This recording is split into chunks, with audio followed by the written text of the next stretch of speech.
Song is lyrically kind of a change of pace for us. Our lyrics are usually about human deformities, and we decided to kind of get off the beaten path a little bit, and we wrote a song about a real ugly girl with cross eyes and a balcony you could read Shakespeare from, if you know what I mean. And it's called Cross-Eyed Tammy.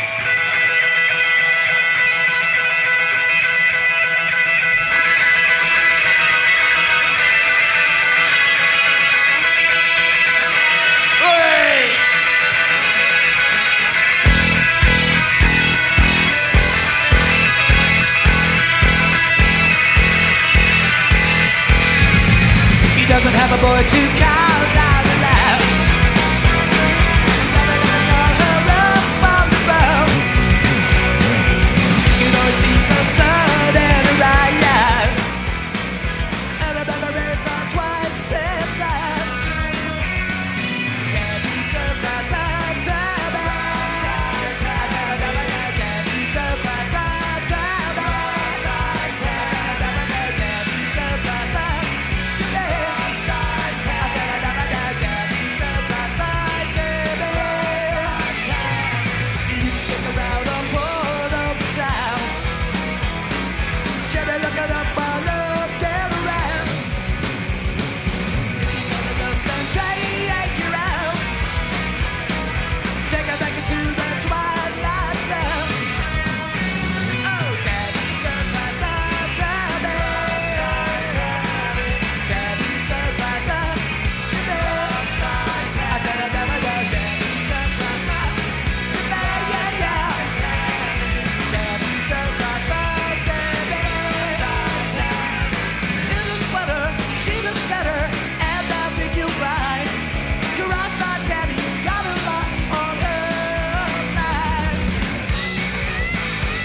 Thank you.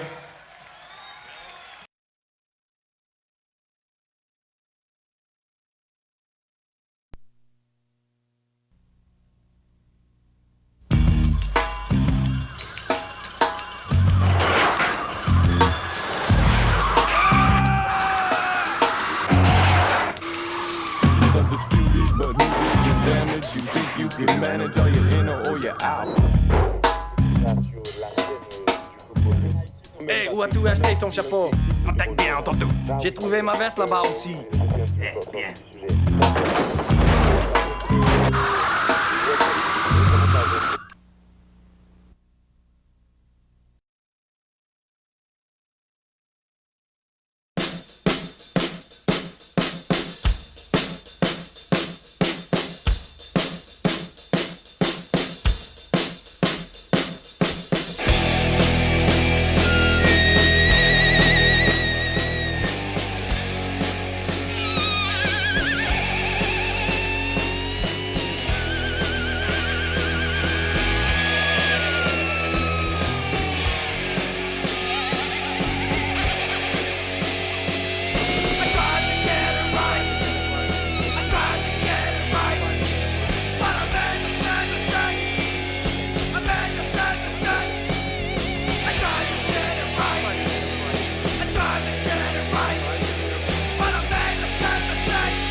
Go ahead.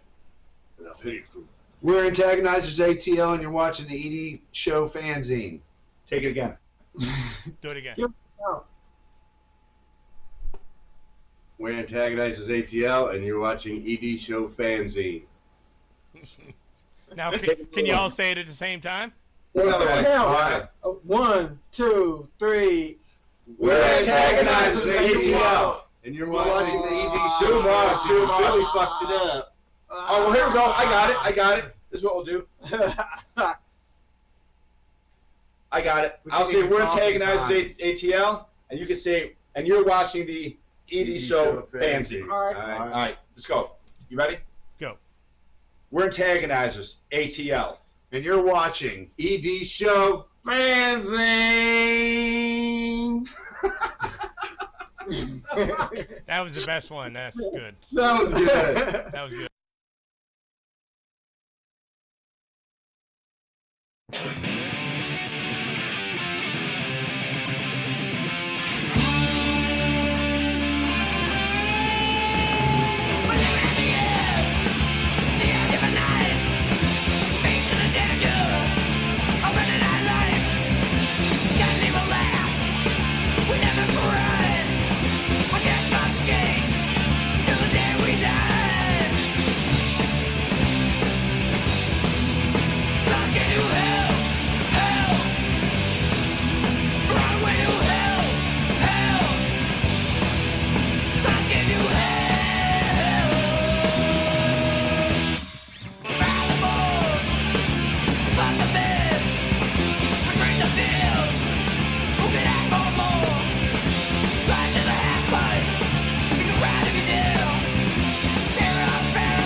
Rock and roller. All right. This is the ED show number 102. I am joined with Curtis Casella. Is that the correct way to say it? Yeah, that's good. And Luis Rivera, both of which are with TAANG Records. Luis is in Atlanta, ATL, and Curtis, you are now residing in San Diego. I should say you've been in San Diego for quite some time. Thanks for being on the show, guys. Thanks for having us. Oh, you're welcome. You're welcome anytime. Hey, so I don't know where to start, but how's the weather out there? I watched the Super Bowl last night, and it was 70 degrees out there in San Francisco. Is it pretty much the same over there in San Diego? Yeah, we're in our summer here. It's like 80. It was 80 degrees today. Nice. And how about you? Always like this. The channel don't change here, guys. It's the same weather every fucking day. Yeah, well, we're finally getting a winter here, man. We're supposed to have 40 mile an hour wind gusts here, and it's supposed to be in the high 50s for a high tomorrow. So I'm happy. When I came in, the air conditioning was blasting with this lady right here, Jessica, was just blasting the AC. She gets hot fast. Hey, well, Jessica. Where'd you get that government issue T-shirt, man? I like that. Louis was wearing that, right? Was Louis was wearing a GI T-shirt? Got that first from Tom John Stab. John Stab, man. We did a show with government issue with Bad Religion opening at TT the Bears, and there was a government issue never had a draw, and neither did Bad Religion. There's like 15 people there, and we booked the show. that's crazy, man. Where? Bad Religion here, there's like over 100,000. That's But crazy. But where was that? But seriously, in Boston, when we did that show with GI and Bad Religion, I mean, I don't think there was more than 15 people. That sucks, man. Yeah, government issue never got the recognition they deserved, man. Well, I mean, it's like 82, but I mean, still. Yeah. I know GI never got the recognition. You know, No. they never got the. It just seems like when their first Legless Bull came out, that was like such a monumentous record, and they never carried it on. It was weird, and I loved them. I thought the later records were great. Boycott Stab. Joyride, Boycott, Stab, and what was the one? The Fun Just Never Ends. Those were great records. I like them all, man. Yeah, Boycott Stab was the one after the Boycott Stab was great. Yeah, So, this is a row. Curtis, you're showing us. You're walking around the store with your camera and stuff. You want to just give us a quick little tour, and then we'll get on with the interview. Well, this is our neighborhood here. We had to kick out some people the other night because they were sleeping in our alley. But this is Hillcrest. If you can see it, I'm going to pan it. It kind of reminds you of Harvard Square, Are you Cambridge back in the outside? 70s. This is our front window walking. Nice. Over here is the smoke shop. Right in here. What's up, man? How you doing? A lot of pipes and shit in there. And then this over here, this is the old movie theater in here, man. And this is where we were going to operate. I'm going to cross the street here. I don't get hit. But this is where we're going to first come to this old movie theater from the 1940s. I'm going to walk around and show you the neighborhood real quick. Sure. How's it going, guys? How's the food, all right?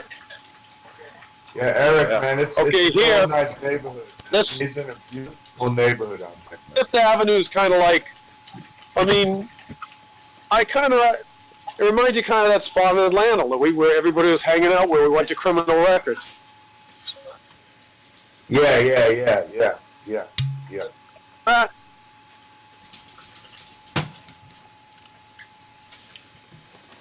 Kind of lost Here you, Curtis.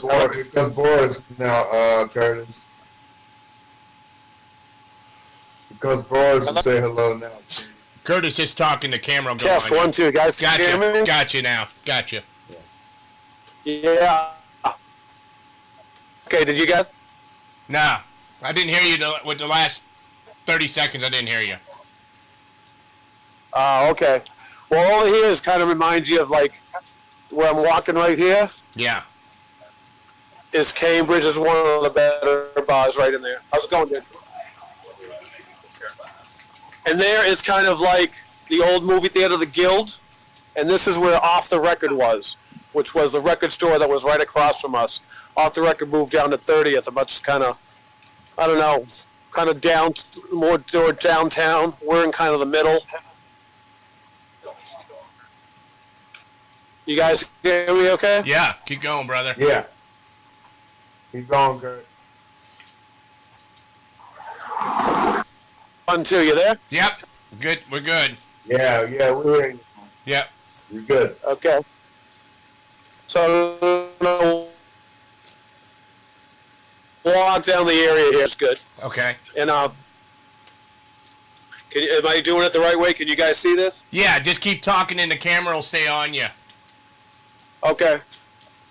Well, this is my favorite bookstore in San Diego. They got everything here. They still got the Queen Night at the Opera. You still get that Queen Night at the Opera? Sheet music? Yeah. Oh, there it is right there, man. Look at that. Can you believe that? Wow. We're on, can you guys see that? Yeah, Out of man. Florida. They keep it in Florida. Okay? Yeah. No, I didn't get your face in there. That's okay. I'd have to have you sign off. Then over here, you guys still with me? Yeah. Over here, you got in the middle of everything. See that empty building right there? Yeah. Now that building is what's called Pernicanos. And that's the most highest sought-after piece of property in San Diego. Why is that? It's the middle of the city, and it's empty. It's empty. Yeah, it's the one right across the street from you, right, Kurt? It's been empty for about 25 years.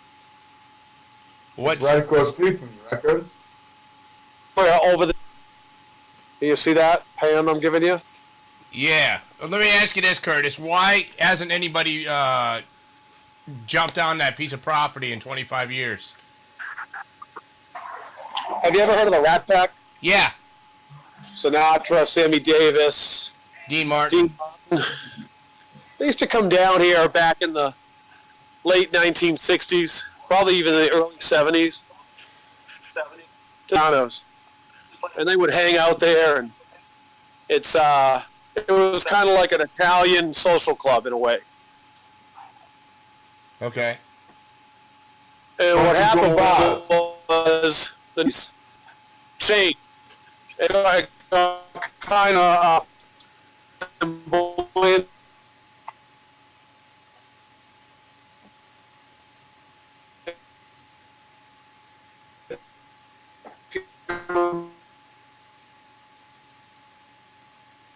Hey, Curtis, we lost you, so just keep walking and we'll get you back. If not, just reload the page. Right, Louie? Yes, sir. All he has to do is reload that page. Okay, we got a picture up here. Let's see if Curtis say something, and the picture should come up on you.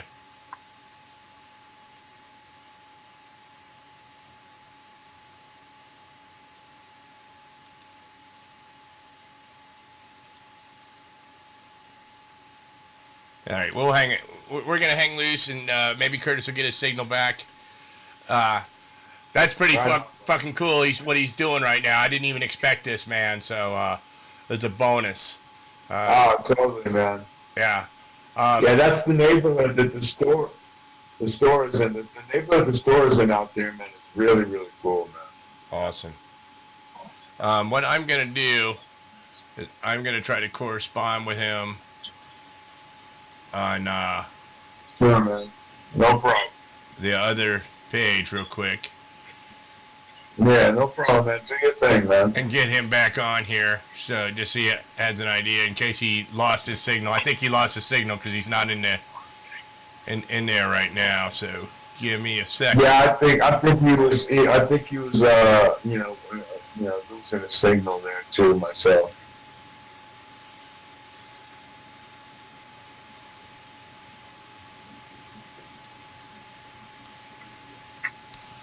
Hey, just go ahead and give us a little rundown.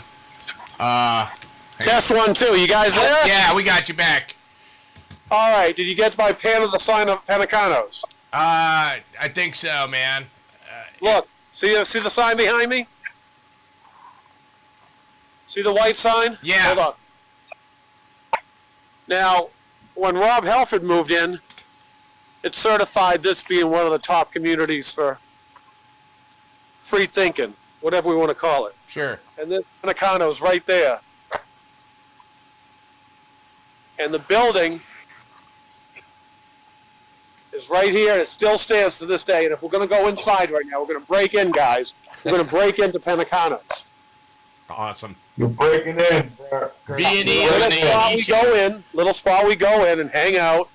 We put on our Frank Sinatra and Dean Martin hats. We break out the cigars, invite a couple blondes that look like Marilyn, and we fucking hold court right in here. See this fucking wooden thing right here? Yeah. This is the entrance to Panacanos. It looks like something out of medieval shit. And then over here, look at those lamps. Those lamps have got gold lights inside them. Yeah. Some of the homeless here. But this is it. It goes all the way around the block. I'm walking around the block with you guys. And this is why a reason this guy's trying to make a statement, but at the same time, over here, you got Rob Halford and you got Ace Frehley living across the way there at Balboa Park.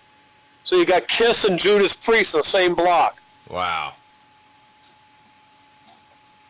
And a lot of people that came here are people that were residents of San Diego that were kind of like hot shit celebs. You know, you had people like Barry White, Ike Turner, Raquel Welch. Used to hang in these, right behind these walls right here. That's all awesome, man. So that's our neighborhood. Our neighborhood goes for about 4 or 5 blocks. They're all independent stores, all fucking just cool bookstores, clothes stores, used vintage like furniture, things like that. Oh, I want to thank you for showing us that. It was totally unexpected, and you didn't have to do that, but I really appreciate it, Curtis. That's really fucking cool, man. Well, you're in Florida there, Eric, so we're going to show you what's Dago like. This is kind of off the beaten path of Dago. Like, Dago's kind of known for beaches and kind of the downtown. The big celebration here was downtown last night. It was called Mardi Gras, which is kind of the second biggest Mardi Gras besides the New Orleans one. Sure. Is San Diego. And they had, like, Bone Thugs and Harmony and Snoop Dogg hosted, Lil Wayne, all that shit was there last night. A lot of titties being flashed. Nothing ample for my size, but pretty good size. But you had a lot of stuff going on right around the corner here, which is downtown. I'm going to pan downtown. All right. That's the road on 5th Avenue. That goes down to Balboa Park. And then you go downtown from right there.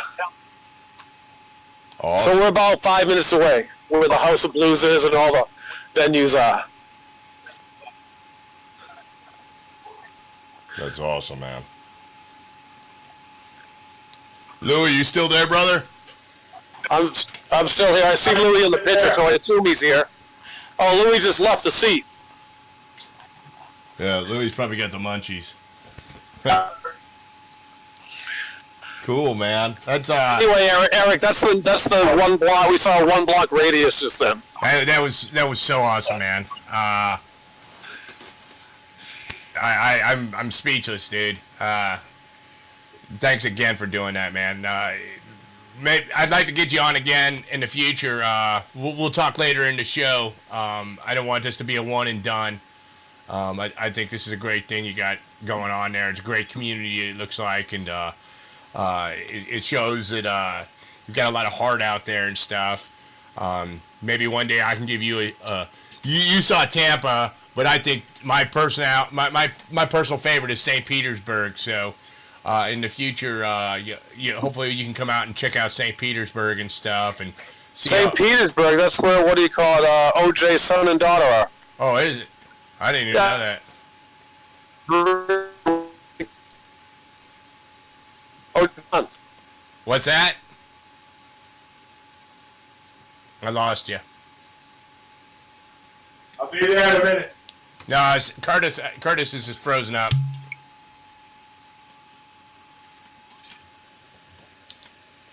I didn't even know OJ's kids are here. Yeah, it explains a lot. They're out of the spotlight. I'm walking back. Okay. Yeah, you were saying that OJ's kids are down here. I had no idea about that. We get a lot of people over here, and you don't even know they're here. I think it's because nobody knows who they are and stuff over here, and it's easy to stay hidden. Yeah, he's about Kevin Hart size. Yeah, I wouldn't know. I wouldn't recognize. You don't know? You're not buying real estate in St. Petersburg. That's who you go to. I think he changed his last name, though. They changed the last name because it's not Simpson. Well, maybe it's Brown or something.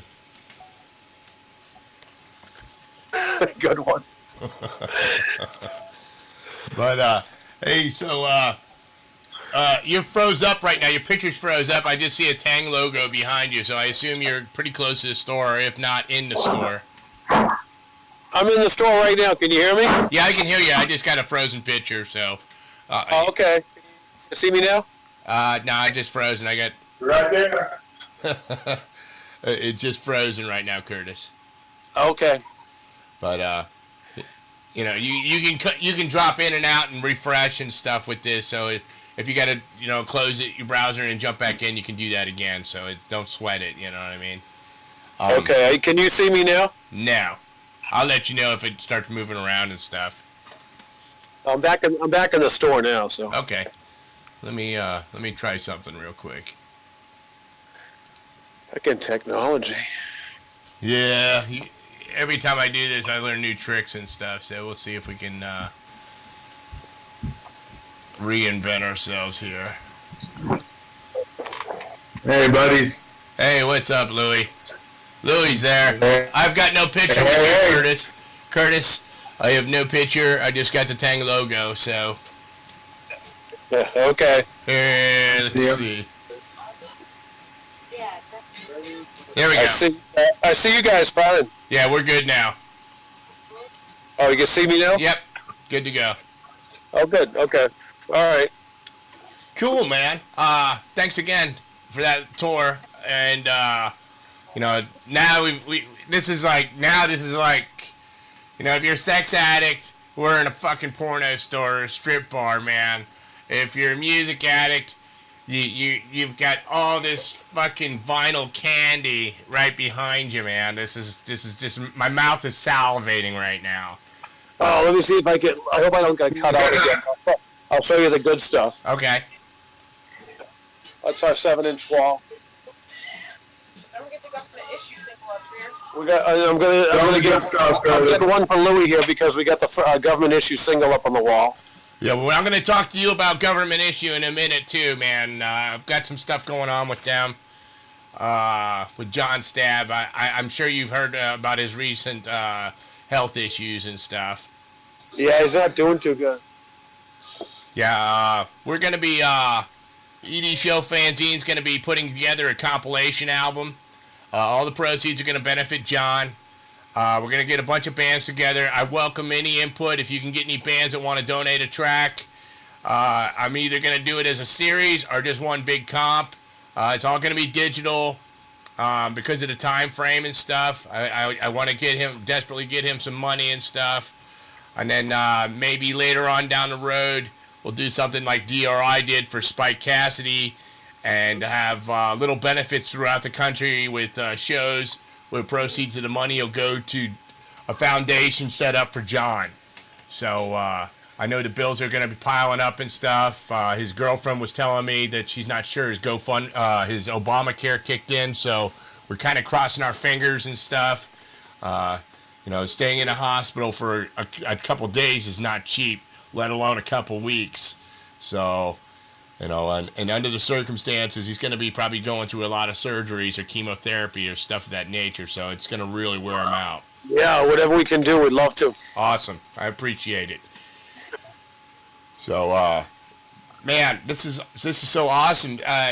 Where to start, man? I wanted to start talking about how you got started with this company, your baby and stuff. But just keep going, man. This is so awesome. I know it's daily. It was a hobby. Now it's a business. A full-time business. Well, with this, it's regular day for me. Is just dealing with punk. This is check this out. This is the bathroom. Check it.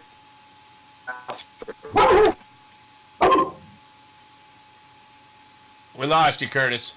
No picture, no audio. I think there's a toilet here. You there, guys? Yeah, we lost you for a bit. We hear you. We have a lot of back rooms, as Louis will tell you. A lot of old shit going on here. There's Rollins' first show in Boston right there. Can you see that? I had to move the lamp. Oh, wow. That's his first show at Streets, the day after Christmas. There's about 100 of us there for that one. You said that was his first show with Black Flag? Is that what you said?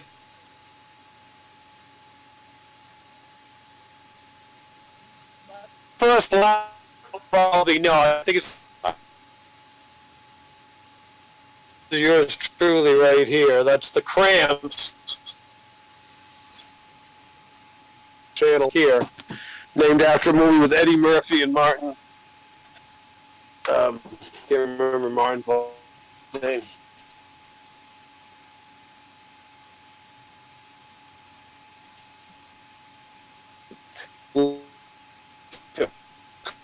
Yeah.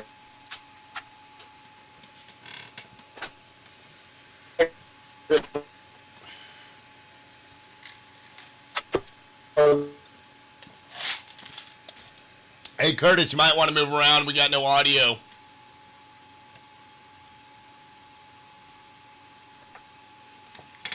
Curtis. Can hear you.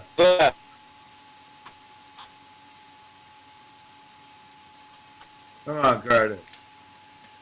Check us out. Look right there. You, Curtis. Curtis. All right. Can you hear me, Lewis? I can hear you, buddy. God damn it.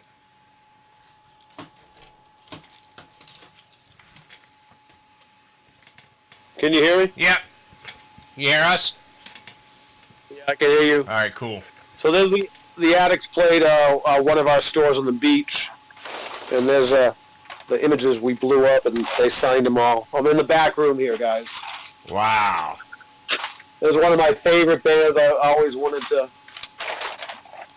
blow up Blitz. and put that in the front of our stores. Blitz's first record. Hell yeah, man.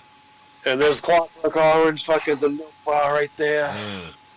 And there's Betty. Say hello to Betty, guys. Hell yeah. Hello, Betty. Fine ass from here. Yeah.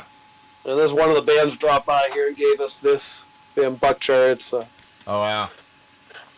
a lot of crazy shit up here. Yeah, so I imagine you being where you're at, kind of like a mecca of rock stars and stuff. You get a lot of people that are well known coming through your store on a regular basis.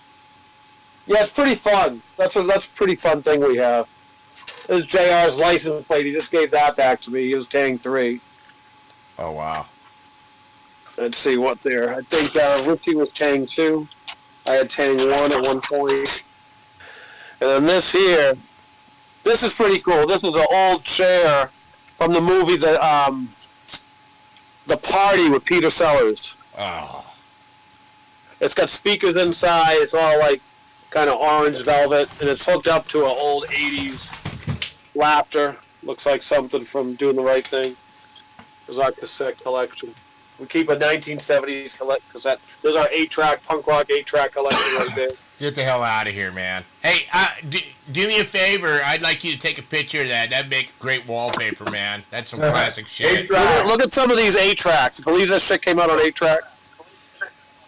Who is that? I can't see. Pill, Public Image Unlimited. Oh, yeah. Nice.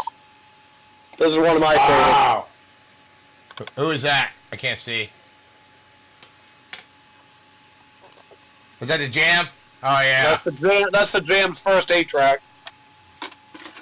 What else we got here? Oh, here you go. Prime one right here. My favorite American punk band. Who is it? I can't see. That's Dead Boys, Young, Loud, nice. and Snotty. And here's one here. You see that? Yeah, man. Iggy, raw power. Hell yeah, man. Got to have the first one though, and Funhouse. There's the first one. That's crazy, man. Now, how did you come across these? You just go to a garage sale or something, or are these yours? No, man. I had a fucking '67 Camaro with an 8-track player. Are you kidding me? Oh, so these are yours from when you just didn't pick them up. You've had these for years. That's awesome. Punk rock wasn't all about downloading, dude. We had these things before records called 8-tracks, and the 8-track was if you had a car and you're living in Boston, I mean, when that Vibrators Pure Mania came out on 8-track, I was the first one to buy one. That's crazy, man. There's some other stuff here. Kurt? Yeah. Curtis, Yeah. Wow. does the Camaro have an 8-track in it? The Camaro has an 8-track, Audiovox. All right. Curtis, real quick question. Your store right now, as we speak, how many pieces of vinyl do you have in there right now? Right now, well, let's go to the back. Because this rack right here is 10,000. See that rack? Holy shit. Now, see that rack there, 10,000. Them singles are 6,000 up there. This is our stage.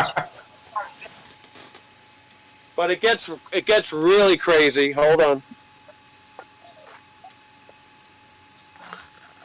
It gets really crazy back here. Yo, Jessica! Can you open up the back so these boys can see what vinyl's all about? Come on, they're virgins. They're virgins. Well, Louie's no virgin, that's for sure. Shit. Let's see what we can find here. It's like let's see if we can find something interesting in the back for him. I'll fucking show him what's up. Hold on. Yeah, 10,000 in the back wall. Right? And then you got these out here.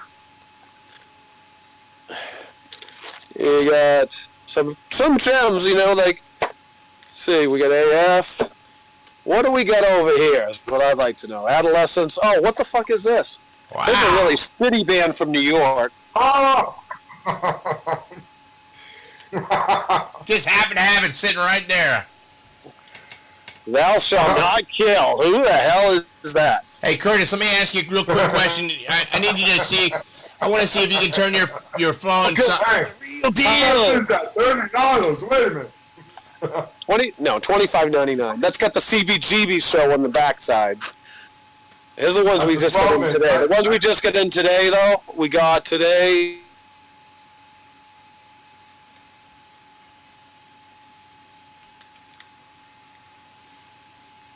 You guys see that? No. That's one of my favorite records of the 60s. What's that? Van Morrison's first band called Them Blues. Wow. The $12? We got a clean, unplayed copy of one of the greatest records of the 70s right here, guys. Fucking played. You said never played? Never played. Guy never played it. That's crazy. In Shrink Wrap, The Transformer. Probably one of my 5 favorite records from the 1970s. And then over here,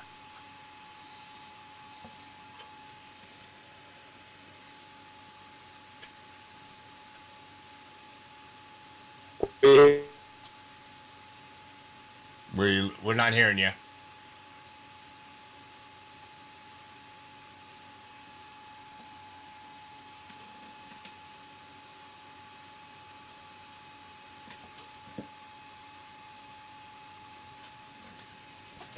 that or what? I just hear you now. Did you get it? Did you see it? No. Huh? No.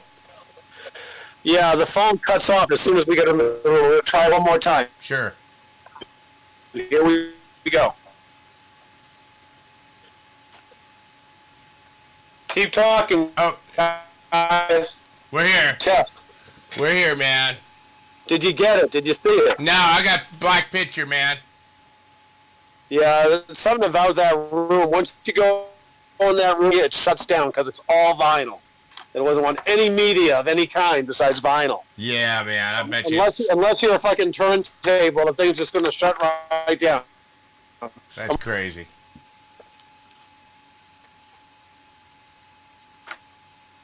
This is still, man. This is just, this is awesome. You can't see it.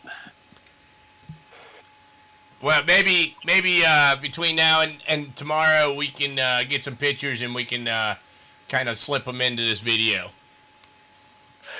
Okay, that sounds good. I'm just going to pan some of the wall records right now. Okay.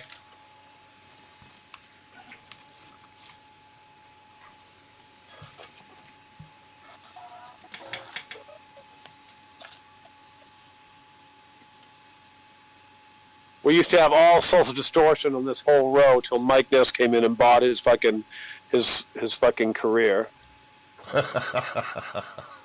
Kid didn't have any. The kid didn't have any of his own records. I go, dude, are you fucking serious? I go, what the hell's wrong with you? Like, you made some of the best records that fucking punk rock's ever seen. He goes, yeah, the chick stole all my shit. Yeah, I hear that from a lot of musicians, man. But him, I mean, he didn't. The only one he kept was this one, and that's why you see it still on the wall. Didn't have any of the epic records. Didn't have any like 1945 or none of that. Wow. And he's the one that actually put out the first pressing of his first record. Ness actually had a little record label, and what he did was he did 200 copies of his first record. I never even knew that till he told me. Like, he started as a record label. Yeah. With 1945, they were all handmade sleeves, and then someone then he did it to Posh Boy, and they pressed the rest of the records. Now let me ask you, But he originally started his own label. I never knew that. Was Rick Agnew on that first one? What's that? Was Rick Agnew on that first one? It's called Mainliner. Okay. Mainliner was the first record. I don't know who was on it.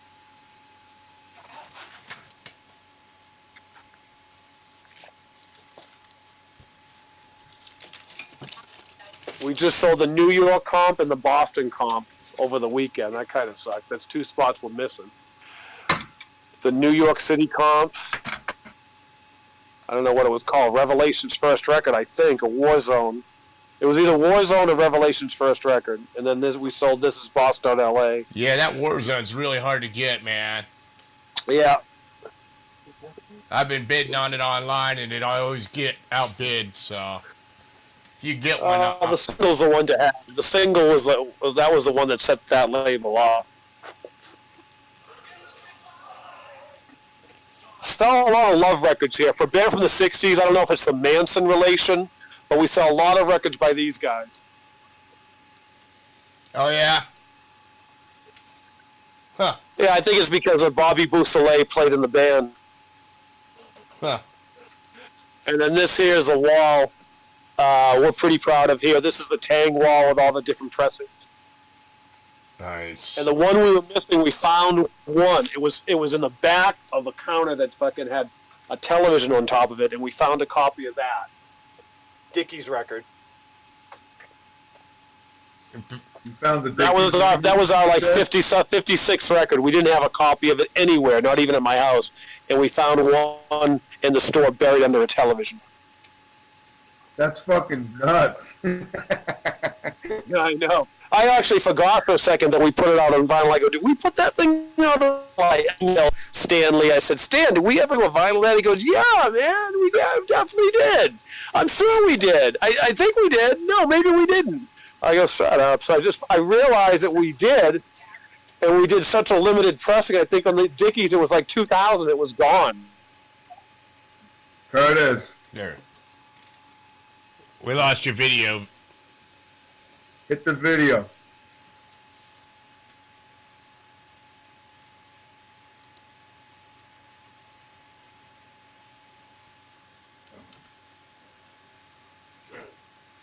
Hello.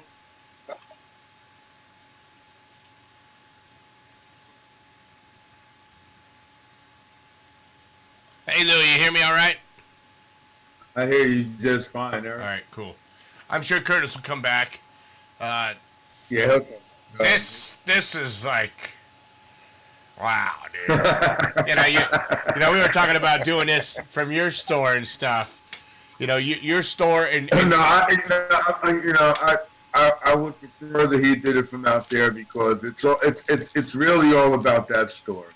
You know what I mean? yeah, it's great, man. My fucking store is like my store isn't even one of his one of the slots on the shelf that he showed you that big long shelf. Yeah. My store doesn't even compare to one of those slots on that wall. Here he comes. No, I thought that was him. Yeah, we'll get him back. This is a real treat, man. Dude, that's just a store. If you ever get a chance to get him on again and he transmits from the house. Dude, you see that one wall he showed you where it was nothing but records and shit? Yeah. Dude? You saw that, right? Yeah. Yeah. Dude, his whole fucking house, his house, every fucking wall is like that in his house. You know, I only know one person that had that many records. Not even that many, but No, dude, Dano. I am not fucking exaggerating in the slightest. Every fucking wall, from floor to ceiling in his house, is exactly like that wall he showed you. Yeah, well, what I was starting to say is Dano at one time had 6,000 records, and that was the most that I knew of anybody. And he had he had like 1 million terabytes, or one terabyte, which is like 1 million gig or something. I don't know. And so yeah, 1 terabyte is like 1 million guys, right? And this just dwarfs that, man. It dwarfs it. It dwarfs. Dude, I'm telling you, man. If you ever get him to transmit from the house, like if you ever have him back on, think about having him back on, and he transmits from the house. Like be prepared to be blown away, man. I'm telling you, his record. I think the only thing out there right now that's in existence that you could relate to when I say who these people are, that can compare to his record collection, and I still think that he might have them beat is remember that, well, it's still in circulation. You remember Maximum Rock and Roll? Yeah. I think they're about the only people who might be able to give Curtis a legitimate run as far as like record collection, and having some real rare like Curtis has got like the first Cock Sparrow, for example.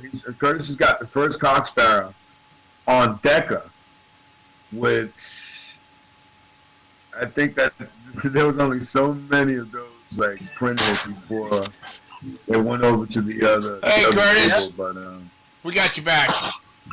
he's My hair? Yeah. yeah. There you go. All right. We're turning on. Well, I was just keeping him occupied until you came back, Curtis. Yeah. I'm a kid with OCD, man. Curtis, So. I was telling him about your record collection at the house, and I think the only people that could compare to that collection at your house is maybe and give you a run for your money is Maximum Rock and Roll, maybe. Oh no, there's a bunch. Jello, definitely. Jello's collection. Lux Interior. Fucking Lux. Yeah, Lux is too. Yeah.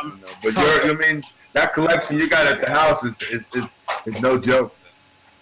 Yeah, but mine's strictly punk rock and stuff, and theirs is, if you look at Lux's stuff, his stuff goes like in the 50s, and Jello stuff. Yeah, Lux has got that real. He's got that very rare collection of, like you said, 50, like a lot of rare stuff on Decca. Yeah. And Capital, early Capital and stuff like that. You know. Yeah, I think Rollins probably has a decent one too, because he was ordering a bunch of stuff from us.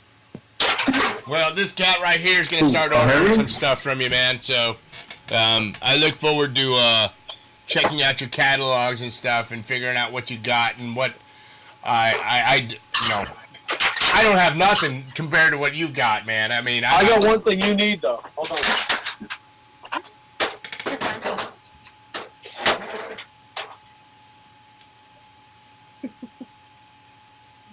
Germs. No, I think I think you need this. How about this? That shot right there. That's behind the. I've got that somewhere, man. But You got it. yeah. Keep laughing, IKL. It's a good one, man. That was definitely a good one. I like the my favorite as a kid was the double split live from Germany with all the sheets of acid on it. I used to love that one, man. That's what I used to put all my sheets of acid in when I had them. So, but yeah. What record you grabbing there? The Boys. Oh, This good lady choice. right Someone's here. buying a Boys record as we speak. We'll get you on camera. They're doing a interview. What makes you buy that Boys record in particular? Because I haven't seen it in a record store before. But you ain't gonna see it in any record store. It was my second copy. This record here. I bought this when I was 6. Wow. I believe Yeah, it this is too. one of the best. This is not the first single. You know that, right? Correct. It's the second single, but it's probably their best record. I love that song. We're not gonna tell you what you're paying for it. I know. That'll be I'm paying for ludicrous. Ludicrous. Now You know this one, Louie? Yeah, good one. Are you holding me an Up in Smoke record? Really? Hold me a big bamboo with a rolling paper. That's what I'd be impressed with. Yeah. Yeah, tell me about it, man. Yeah. Tell me about it. That album with a sheet of paper in it. Oh Yeah. my God. Yeah, there's only one thing to put in that sheet, too. Oh, nice. That's a little later after the interview. We're going to have some of that and listen to some of this. Yeah. All right. Yeah. Hey, That's a good one. I I just had a good one today. I got great comp today. This one. Everyone. White label, too, on it. How crazy is that?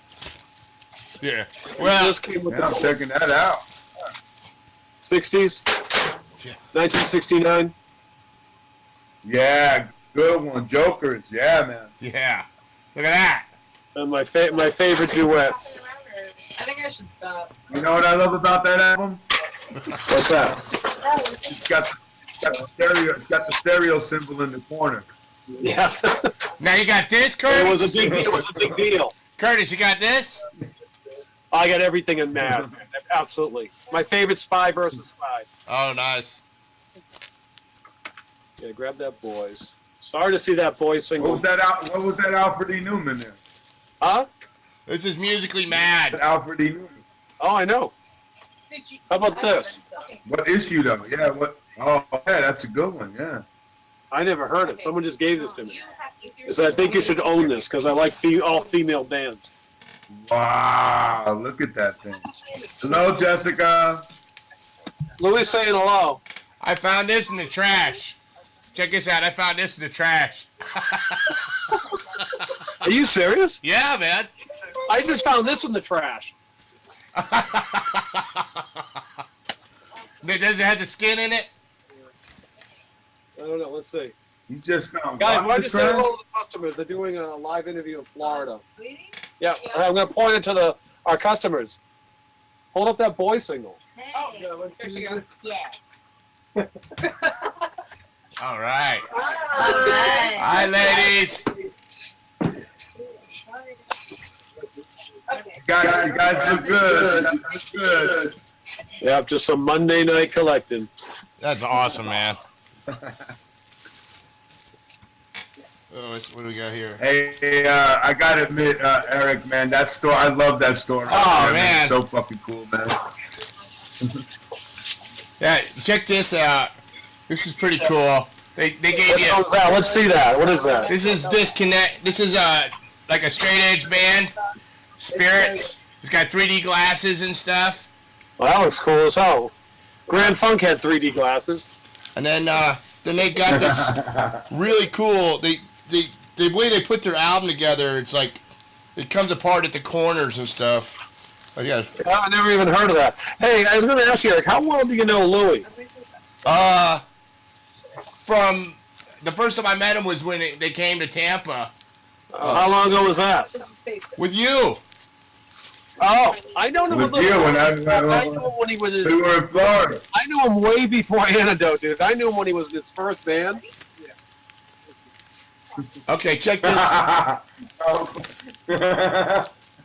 My cover's blown. He's blown my cover. Yeah, don't be fooled by the natural baldness. I mean, this kid had more spiky blonde hair than Billy Idol. Oh, Two-tone. Lamar. Freaking two-tone. Check this out. Oh my god. This one's hilarious. This band's This pretty one's for bad. Atlanta right here, for Atlanta. Go ahead, buddy.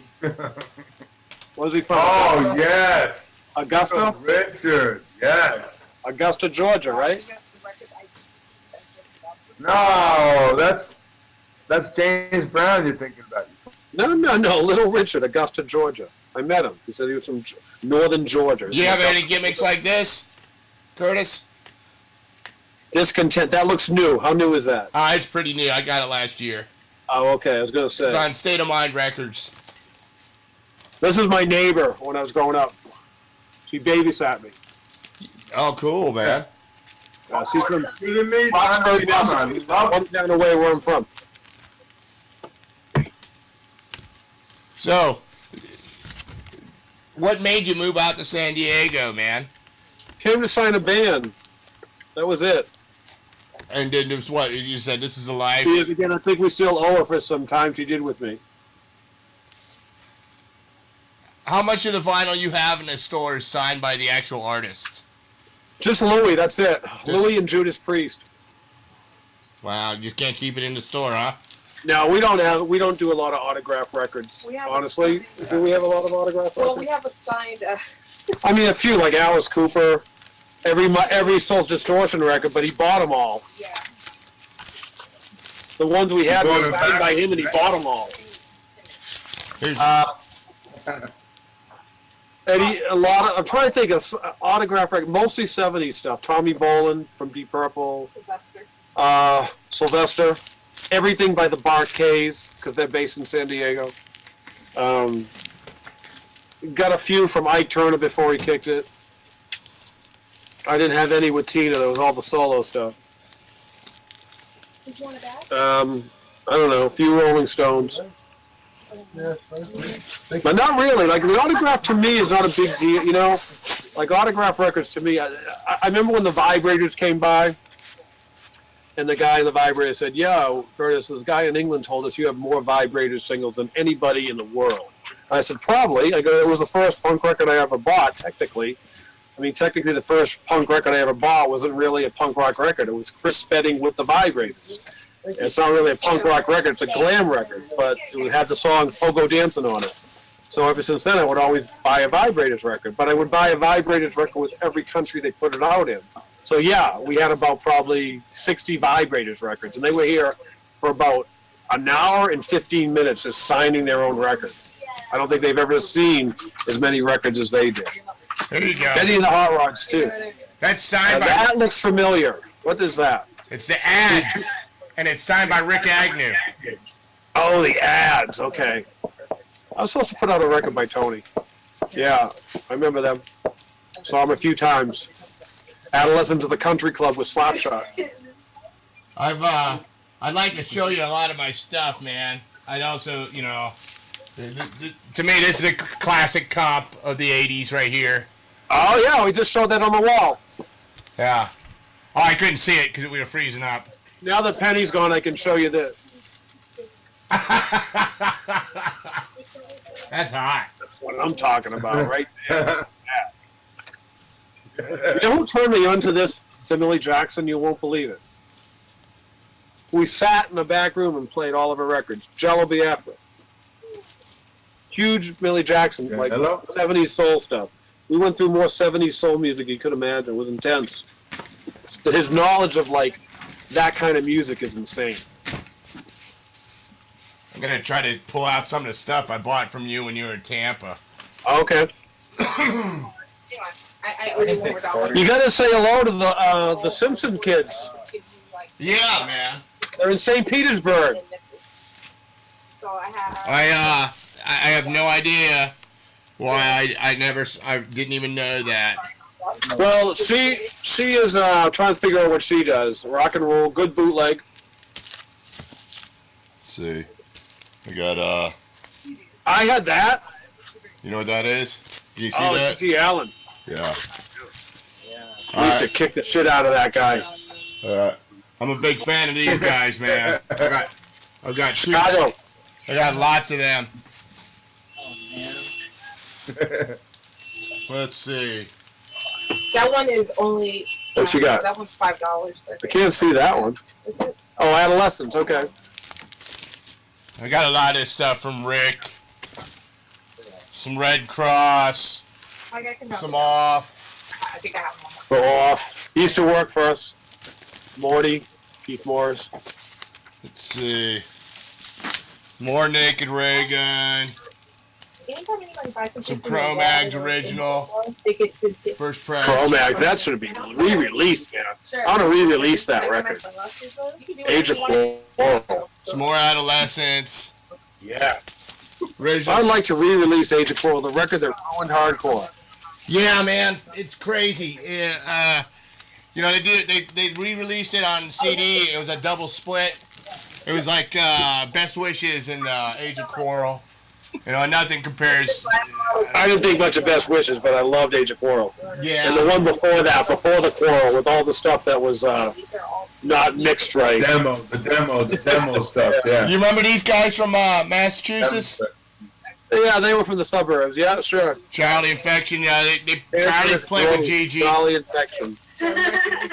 Yeah, here you go. There's an album out by Cancerous Grove? Yeah, Late for the Grave. That was released. What is that, TSOL's first? Oh yeah, I would love to add you. Yeah, this is an EP, I believe. Which I don't care. No, that's not an EP. That's the EP. That's the greatest EP of Southern California ever. See what I got. Yeah. Flawless Government. One of the best. True Sounds of Liberty. Here's my first album right here. Oh yeah, Who's sure. that book? Thanks you guys. Thank you. Hey, well, let me show you the book I got today. That's Paul Revere, Seattle's Best. That's my first album ever. Paul Revere? Yeah, I got that when I was 7 years old. You ever see this? Ever hear the Circle Jerks cover Paul Revere? No. Oh yeah, just like me. Up a golden shower of hits. The big Yeah. one. Which one? Grisham. These all look like tattoos. That's all tattoo books. Now, which one did you just buy today? Oh, Let me see these. I should just send these to Louis. yeah, I was gonna say Louis might like those. Louis probably would like this. What's that? This guy came in with all these books. And he's a tattoo.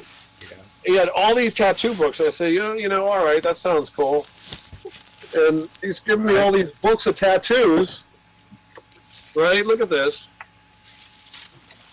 Nice. And then below all the books was this. Everybody's freaking out. Oh yeah. Yeah. It's Jack Grissom from TSOL's Yeah. book. Yeah, I read Yeah, a chapter. damn. Can you believe that? No, amongst all the books. Shit, yeah. I mean, Grisham is one of the That was funniest. in there? Yeah, well, there's like Grisham was in there? 5 tattoo books, and this Grisham book. I gotta tell you, Jack Grisham, this guy is one of the funniest fucking human beings I've ever sat down with to drink with. He is just relentlessly. Well, you drank with him. You don't drink anymore now, so. You can see. Oh, I know, but when he did. There you go. You remember this? No. Oh, Sacred Denial. I remember the band. I don't remember the record. Yeah, it was remember when all the people were dying from Tylenol? Johnson & Johnson got on them and they told them to pull it off the market because the Tylenol pills were cyanide. Oh, wow. Yeah, this was. I don't know their music, but I know the band's name. That's it. Yeah, I've got 2 copies of this. I bought one off you, and I have an old one somewhere around here.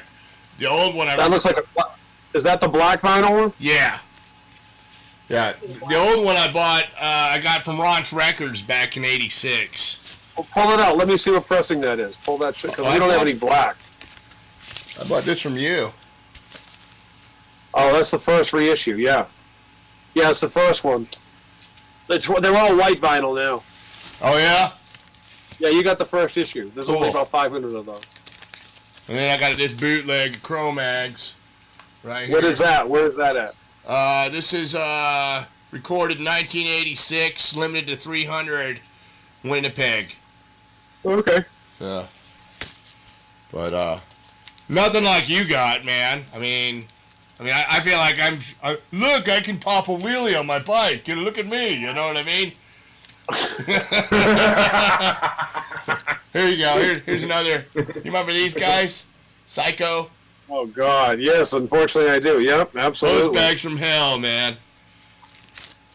Oh, Psycho. You got Psycho and Cancerous Growth. Yeah, I was a big Action Records guy back then. Oh, there you go. Yeah, I was. This is my. I colored it in. I fucked it up. I was a little boy, but trying to see if I find anything. We broke into George Barris's house. Oh yeah. Well, he leaves his doors open. Here you go. The guy. Okay, we're driving by. We're cruising in my car. I had a old vintage car, and we're driving around with a friend of mine. And we drive by, and we're leaving LA. We're getting out of whatever that fucking hill is. What's that big hill in Hollywood?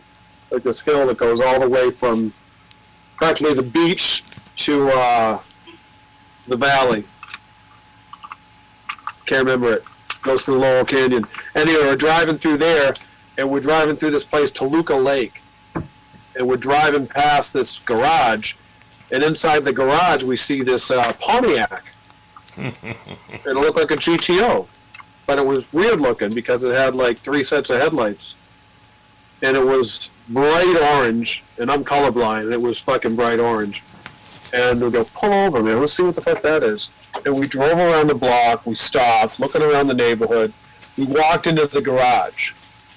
And next to this Pontiac with a white convertible top that said the Monkees across it was the Batmobile. And we go, who the fuck has the Batmobile? But it's Hollywood, so you figured, okay, but we're outside of Hollywood. We're in Toluca Lake. We're at George Barris's house, and he leaves the garage open, and the Monkees car was there, and the Batmobile was there. That's fucking awesome, man. That's fucking awesome. He came out after us, and what the fuck you doing here? I go, what do you think we're doing here? Your garage is open, and you got the fucking Batmobile and the Monkees fucking chariot. And I got the 2 coolest fucking cars on the planet. I told him, I grew up with these cars. I grew up with Batman. I grew up with, this fucking Pontiac, whatever the fuck you did, GTO Plus, is sitting, my childhood memories is sitting in the driveway. What do you expect me to do? Knock on the door and take a picture? So he goes, you're right, come on in. So we hung out the whole afternoon with him. He told us so many fucking stories of the cars and what he did and how he took a T-Bird and redesigned it for the Batmobile. It was fascinating. It was unbelievable. Just a Sunday cruise in Hollywood, and then we end up at his house. Here's one I bought from you right here, Curtis. Oh, I feel this is my boy. My boy Doherty. Here's another one. There's another one. Yeah. Not my favorite Slapshot record, but I don't know why everyone likes that record. It is not even my top 5 favorite Slapshot records, but we had such a demand to press it, and the Germans were saying, yeah, you better press it fast, someone's going to boot it on you. So we pressed it. This is Ed Pittman. You remember Ed Pittman? No. Toxic Reasons. I know, Toxic Reasons, sure. Yeah, Ed was the first lead singer. Oh, no way. Yeah, signed by him. This is his other band out of Dayton, Ohio. Check them out. New Regrets. Is it a new record? Yeah. I don't know if you familiar with New Jersey hardcore. The Burn. Just Borscht. The Burn. Borscht, you know, the Burn. I know the Burn. Yeah, I got a lot of Burn. I'm a big Borscht fan. A lot of GI. Got a lot of GI. Make an effort. What is it? Teenager in a Box. Let's see. You remember this Dicroisin? It sucked. Yeah. Add another notch. When did you ask me if I was a New Jersey fan? No, I guess I did. I don't wake up unless before coffee without listening to this every fucking day. Oh yeah. All right. Actually, volume 1 today. This volume 2's tomorrow. Some more Naked Ray Gun. God, you big Naked Ray. Are you a Burma fan? Mr. Burma fan? No, not so much. Oh, because they kind of have made that sound and it kind of got militant with it. Naked Reagan, to me, is a militant version of Mr. Burma. I see you have every Naked Reagan record. Oh, I have 2 and 3 of them, man. I wore them out. I think we got the first single up here on the wall. Yeah, no one's bought that shit yet. It's right next to the Necros. I got a lot of Pink Lincolns, too. Are they rockabilly or what are they? No. They're just like fucking hardcore, man. They were big in the 90s, man. I'll shoot you some links. I'll tell you what. I've got so much Pink Lincolns, I'll send you some, man. I don't know. I really, when you say Pink Lincolns, I'm thinking of a Pink Lincoln, so I'm thinking of rockabilly. Sure, I understand. Some more GI. I don't know that GI. Punk remains the same. Oh, I'm here flipping around. Was it a live record or something? I haven't even listened to it. Yeah, I don't recognize that. It's on DC Jam Records. It's new. It's pretty new. I got a lot of this stuff directly from John Stab. Yeah. What was Tom Lyle's other band from Government Issue? He had another band too. Oh, I just saw that, man. I was supposed to put that out. High and mighty. What is this? The 90s. I've got stuff I don't even fucking know I have. Oh, you probably heard of these guys. Oh yeah, look at that. The antagonists from the old ATL. They'll be on next week's show. Boys. They'll be on next week's show. Antagonize the DDC. You know who I've been buying a lot of stuff off of is Al Quint from Suburban Voice. What? Because he's been selling shit. Really? Yeah. Al was selling shit? Yeah. It's on eBay, man. He's Poison Idea something. I got that from him. Melvin's. I don't really go to eBay. Oh, that's how I get a lot of my shit, man. Oh. Yeah. I'm a loser. Lazy. Well, what's he sell? What's his highest item? Let's see if we can find him online. He doesn't have anything online right now. Oh. You just kind of go through and see shit, you know. What's the best thing you got from him? I mean, that kid's got test pressings. Fuck. I got some Cramps somewhere. I got a real limited, rare Cramps CD. CD? Yeah. Yeah, you're like, oh, CD, whatever. What's that? You're like, oh, CD. I get a lot of stuff from All Soda Records, too. Oh, no, I mean, in all honesty, I mean, I couldn't live without CDs. My pickup truck, I play CDs. At home, I would never play a CD unless it's to, get busy. I got this from Mike Mahan from Channel 3. Yeah. AOD, some more new... I don't recognize a lot of these, like that Channel 3 I didn't recognize, or that Government Issue. You recognize this? Let's Barbecue, love that label. They started the same time we did. What was the label called? Buy Our Records. This is Psychic Volt. Oh, well then the album's Buy Our Records. Yeah, I remember that. Let's see. I bought so much stuff in the last... You remember these guys from Pennsylvania, FOD? Oh, of course. How could you not? I mean, there's only 2 bands from Pennsylvania. You had FOD and you had Wide Eye. There you go, some business. That makes us practically related. Let's see. One of the first 7 inches I got was from Tang, and it was a split And shit. Let me guess. Anti-Heroes, and what was the band that split? Anti-Heroes and Blank 77. No.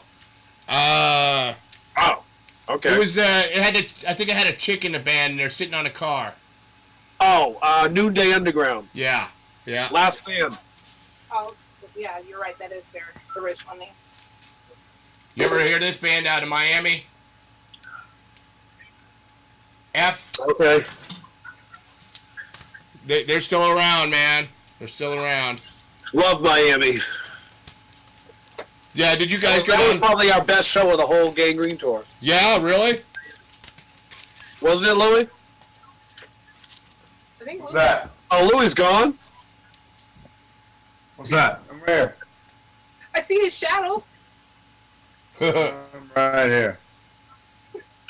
Dude, you got more suspicious GI records than I would actually make an issue out of it by the government because there's so many illegitimate GI records in your collection.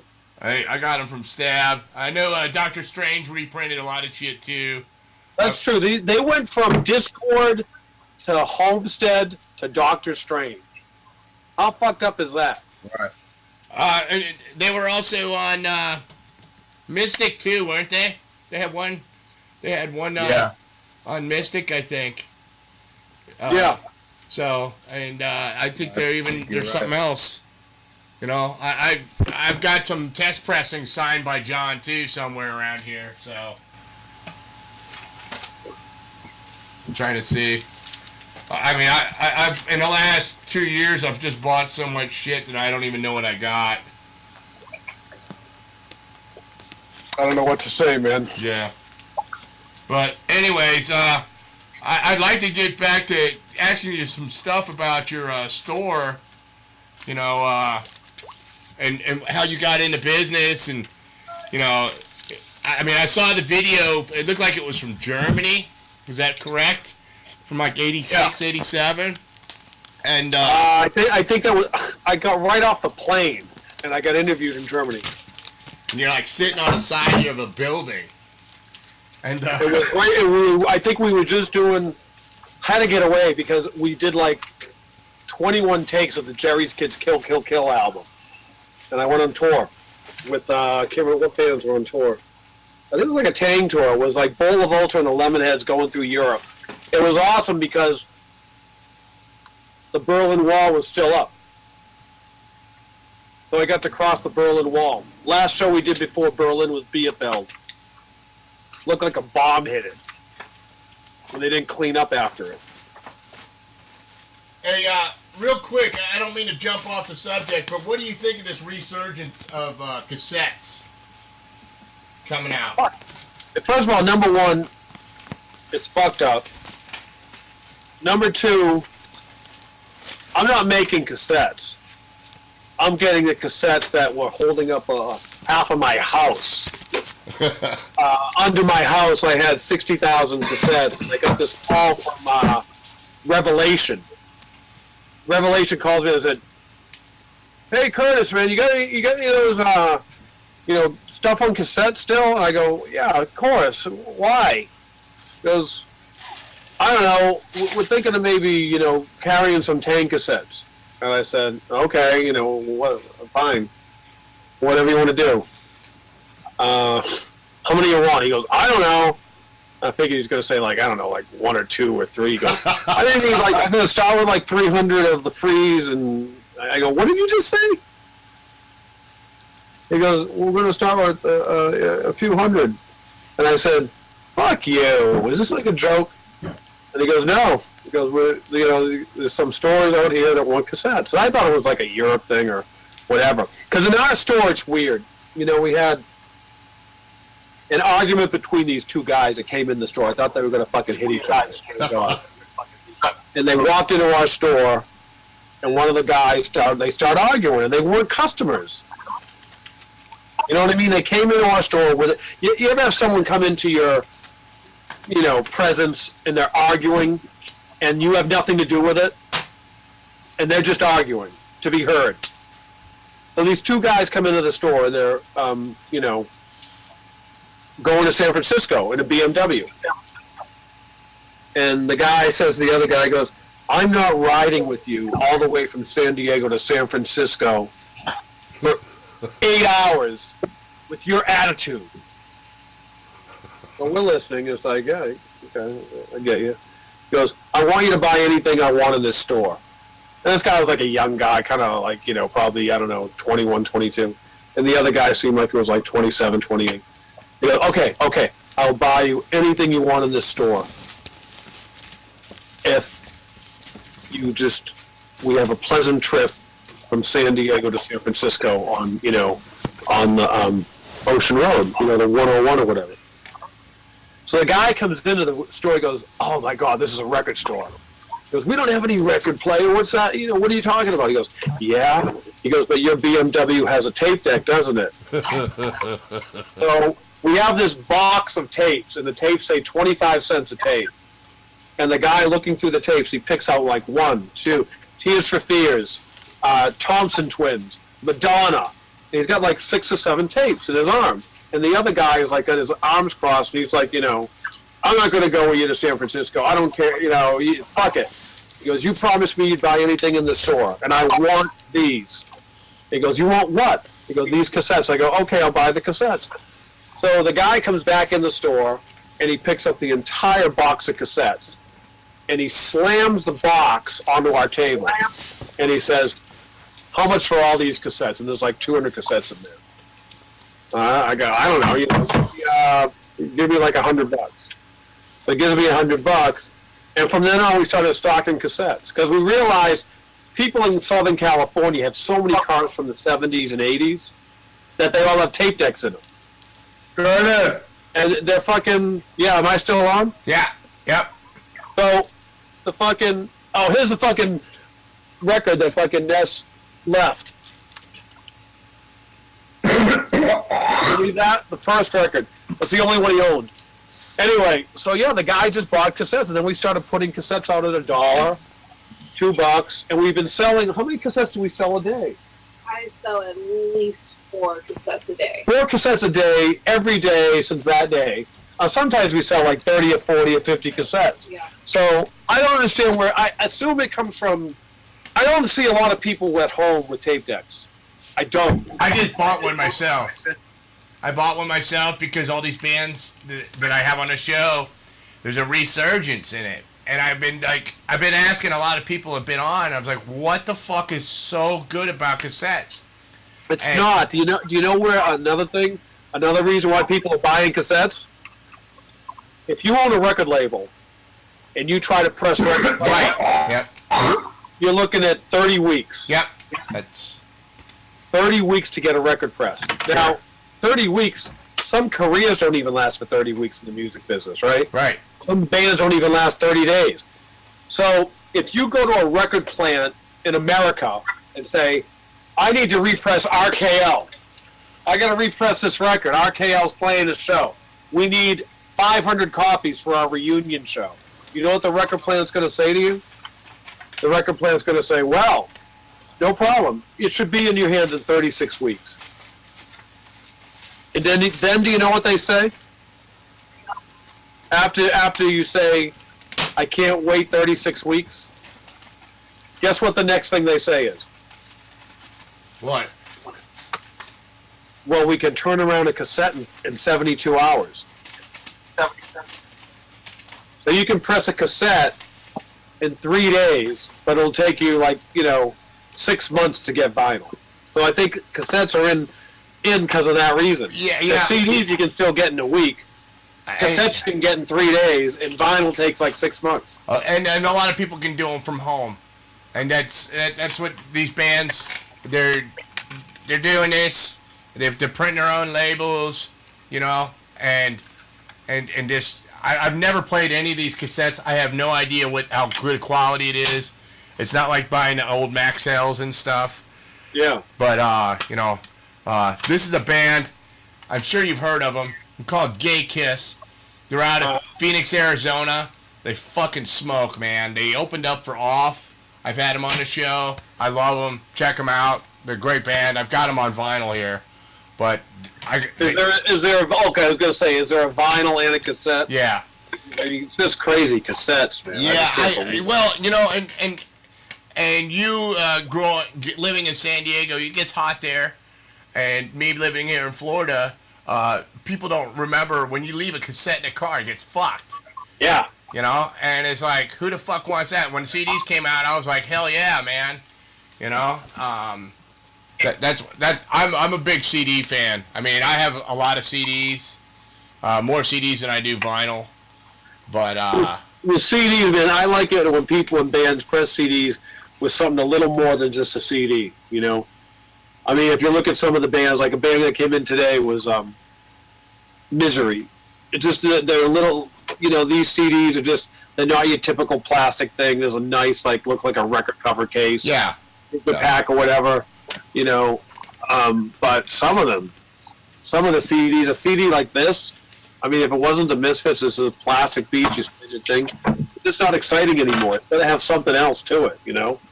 Record's a record. Records will always be that. But I just like kind of like CDs to have like some book to it or something different.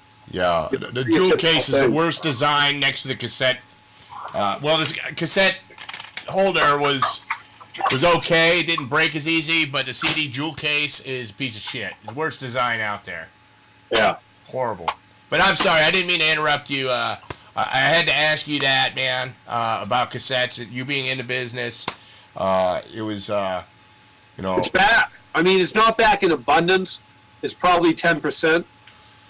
Vinyl came back big time, but cassette, I'd say cassettes are, I don't know if I do a new release with a cassette. Like if I went to do, I mean, the last record we did was Negative Approach. I mean, with Negative Approach, obviously we had to do vinyl, which was tough, 53 songs on one album.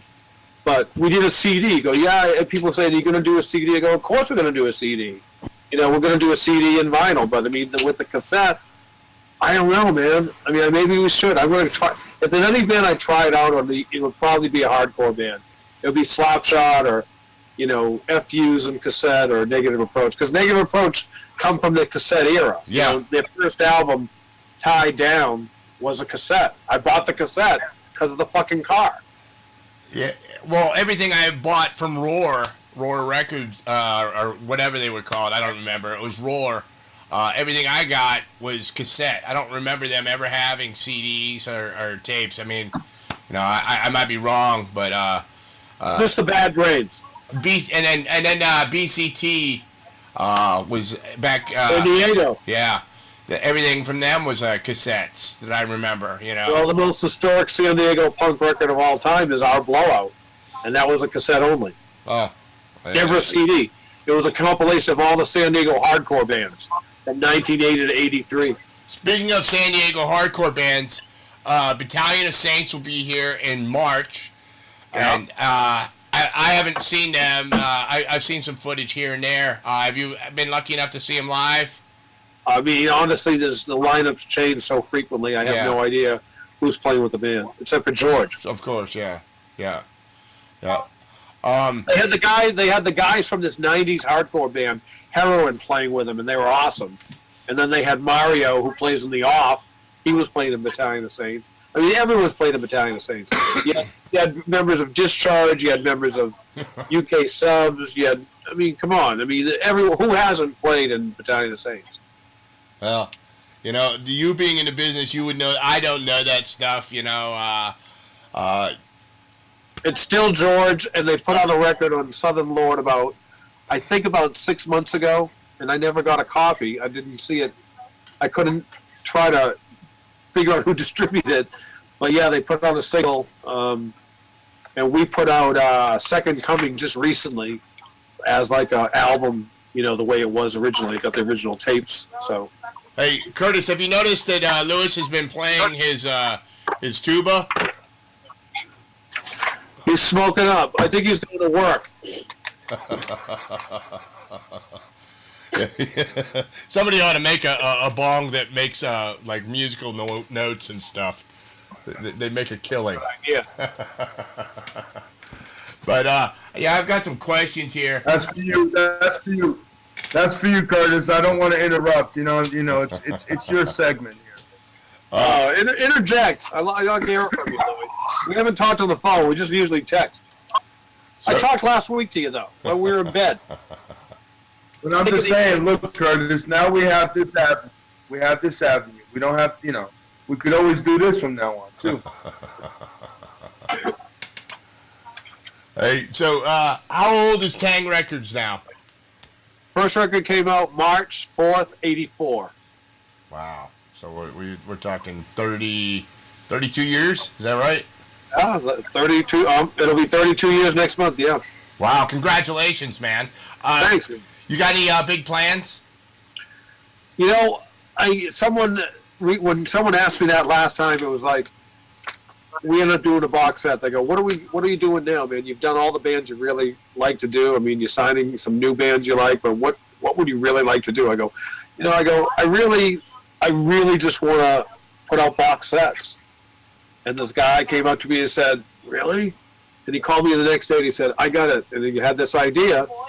And he got this company in China to manufacture fucking, I said, I want the box set to be black, and I want it to have a Velcro, and I want the CD to sit inside it, and I want a tab to pull it up, and the first 10 records we ever put out, and I want to have a book inside. And the next day it was done. This kid just came up to me next day. We stayed up till 3 in the morning writing this book. I try to recollect the first 10 records of how they were made, and that was it. And I want to do that with all the records. I mean, we have so many records in our catalog. I mean, like that Dickies record. I mean, I talked to the guy in the Dickies, Stan Lee, and I said, did we do that record? And he goes, yeah, I think we did. It's like, I think we did. It's like, I can't believe we have a Dickies record in catalog of the first LA punk band, practically, besides the Screamers. And we put a vinyl out by him, and we don't have it in print now. So, I mean, I think a lot of stuff I want to do is I need to go back and put this stuff out. And that just needs to come out because with vinyl back, we've got about 150 records that we need to press. No. So you're actually... And records we haven't ever pressed, too. Like a good example was when the box set did come out, I get all these questions saying, well, what about Last Rites? And what about, the early Gangrene? And it's like, you're right, what about it? We need to put it out. We have a ton of stuff of Last Rites we never put out. And that's personally probably, I don't know, one of the 5 favorite records I ever did. It's definitely what most people call the ultimate Boston anthem record was Last Rites. I want to put out an album of that, So I don't have time in the day. There's not enough, if we had the funding like a major label or whatever, like some type of structure where we could press everything, we would. So right now, I think what we're going to do is next month, we're releasing 5 records. 5 titles that weren't just, one time frame. So we wanted to pick 5 records. So we went through the 200 records, said, pick 5 fucking records of this catalog that, A, is either going to get bootlegged if you don't get up off, get them pressed, and B, it's like, these things fucking never need to fucking come out. So we picked 5. Nice. Now, real quick, I know Lewis has got a question, but so in the whole total library of released records, how many are there in the Tang library? 212, but you got to understand there's a lot of shit that wasn't released. So you're looking at probably 250, maybe more, maybe 260. There's tons of stuff, plus the singles. Another one that's out of print was the one I mentioned when you said, what was the first Tang record? Like the Split. Everyone always says the same thing. No, I bought the Anti-Heroes and Blank 77. Everyone loves that record. Out of print. Did 2,500 gone. Never printed again. Tang 138. That's awesome, man. Blank 77s. I just had them on. They're back together. We love that tour. That was a lot of fights on that tour. A lot of problems. Put Anti-Hero, you put a band from Georgia and a band from New Jersey, the same tour bus, tour van. Same bus, yeah. That's awesome. Louis, did you have I just wanted to say that I commend Curtis and not only everything that he's done in the last 30 plus years for not only the hardcore movement, but for the industry as far as like the whole do-it-yourself movement, man. You know, Curtis presented what Ian did in Washington. You know what I mean, with Discord. You know, that's what Curtis always represented to me with Tang. And I just want to let the beautiful thing that you're doing as far as like reissuing all of like the stuff you were just talking about. I think it's really a wonderful idea that you're willing to reissue all that stuff, and you know, that's the wonderful thing about you. You know, you're a vinyl head, and you'll always be a vinyl head. You know what I mean? I am going to do a CD. I'm serious. We had this, one of our earliest bands we ever worked with was Kill Slug. And they never had a CD. They always had vinyl, even with us. So we actually are going to release a CD this year. It's going to be like a box set. I'm taking, this is a very, a demonic sludge, Butthole Surfers meet Black Sabbath. But their biggest influence is a band from Texas. They were influenced. Kill Slug. Kill Slug, yeah. Their big influence was one of our favorite punk rock hardcore records of all time. It was a band from Texas. They were called the Bobby Sox. And they were from, I believe, Dallas. And we used to listen to that single over and over and over again. And it was called Learn to Hate in the 80s. And that band is actually the only band, I think, Louis, that we're actually going to do a CD of this year. That's it. I mean, it's going to be Kill Slug, but all the rest are going to be records. But I'm really, I mean, if, like I say, if we want to put out the, like this band with the whole demonic slurs and everything, and the hatred they had, we're going to fashion after the Muppets box set. The Muppets box set was one of the most elaborate things. It was too good for kids to enjoy. What 7 or 8 year old kid is going to enjoy a triple gatefold fold out with a huge Muppet coming at you? So we're going to take that image and we're going to fucking make it into Kill Slug, a demonic, you know, band that worships warlocks and demons and witches. So we're going to take that artwork and kind of alter it to our way and make it into a CD fold out of the Muppets. Because if you ever saw the Muppets box set, it's insane. It's elaborate, and that's why I like certain CDs, because they go overboard. You know, some bands go overboard. Like some of these bands, this like stuff's not necessary. Like this here.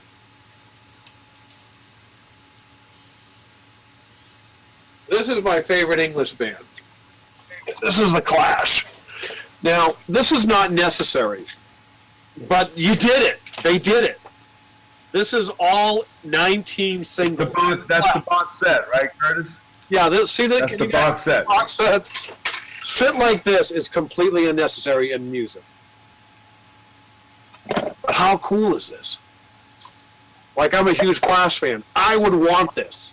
So I'm going to design the records like the way, you know, I would want it. This is the Clash first single that I bought. Okay? Exactly the same way it is a CD. Yeah. Who the hell's going to listen to a 2-song CD? Wow. Not me. Right?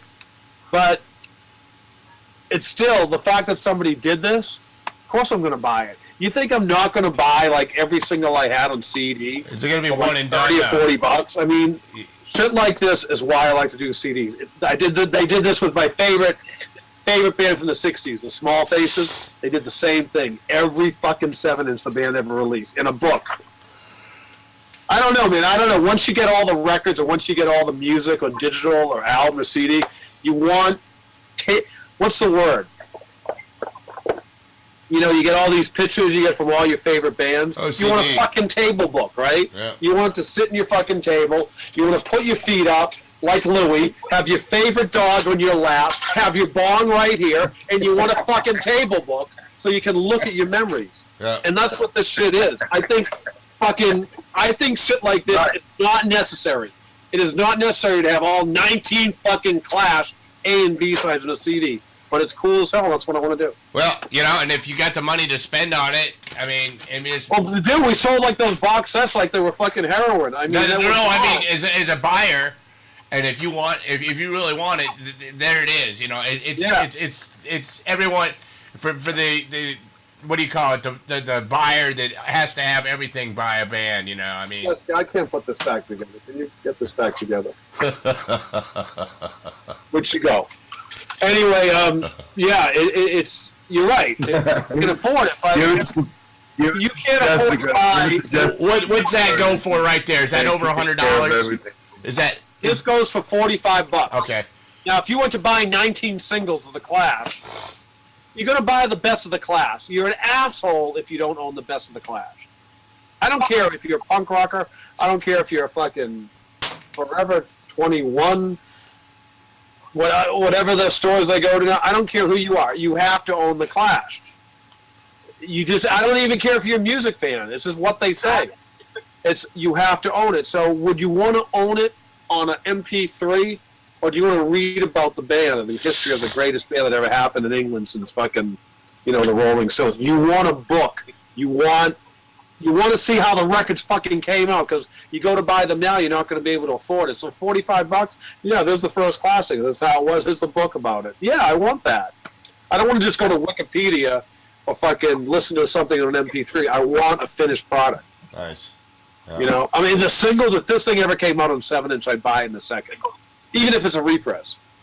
But I wouldn't, because I have the 19 singles. So I bought this, or my store bought this, because it had all 19. I want a copy of this, too.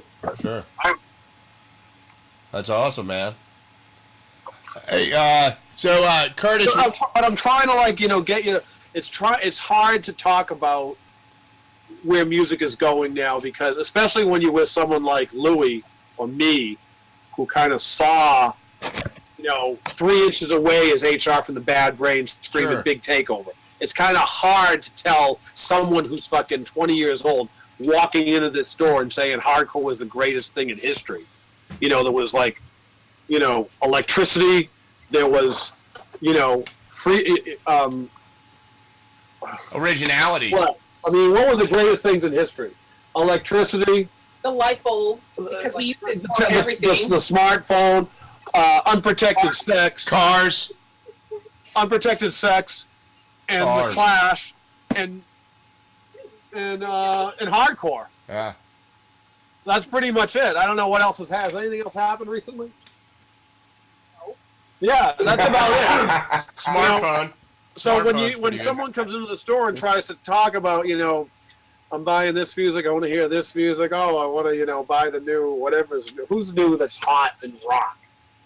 I mean, you know what I mean? So you try to tell kids, it's like, you got to hear this other shit, guy. It's like, there's more than Good Charlotte and Green Day. This. 5 Seconds of Summer. What was this guy? Kid came in here. 5 Seconds of Summer, or 5 Seconds of Summer.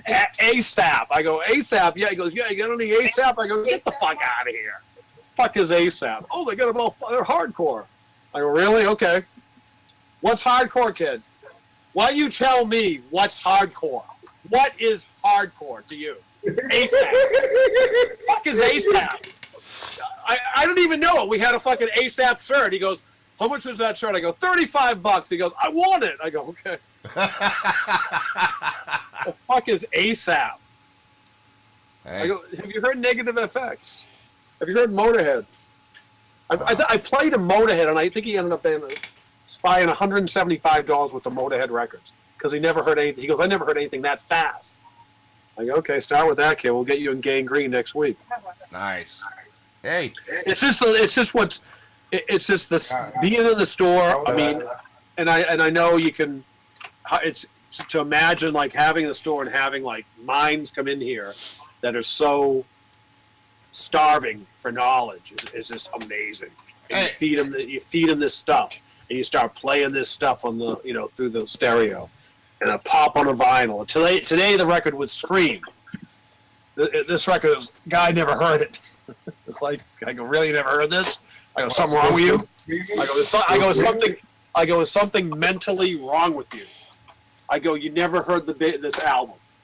And we played on this album, and he's like, how much do you want for it? I go, not for sale. I'm just fucking with him, because he's going to come back every day every day, till I give him a prize. Today, when I play him Still Screaming, the song we played was Fight America Justice. Listen to this. Fucking shut up while you're listening to it. Shut the fuck up while you're listening to it, because it drops. The song got a drop in it, and then it comes back, and then it gets revved up, and then you want to kill someone. And that's hardcore. Oh, that's awesome, man. So that was our lesson today. That's cool, man. Hey, what would you think about every so often coming back on the show, Curtis?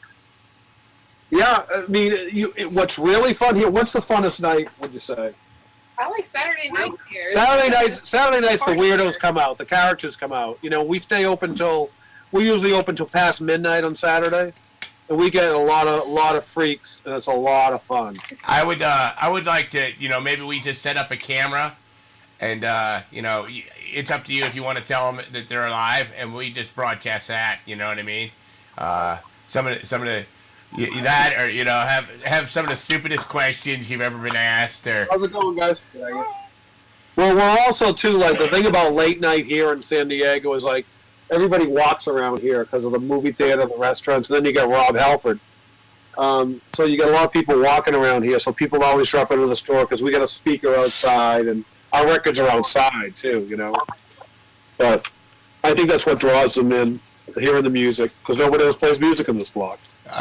You got to come out to St. Pete and check out Central Ave, and check out. I am. I'm going to have OJ's son take me around. He's going to take me to real estate in St. Petersburg. Oh, awesome, man! That's awesome.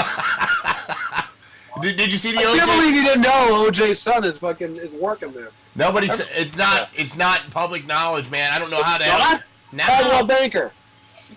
Caldwell Banker. That little fucker looks like Kevin Hart. He's like this tall.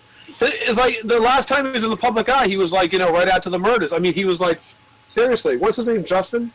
Yeah, I think so. Yeah, and the daughter is huge. Yeah, I saw it on TMZ.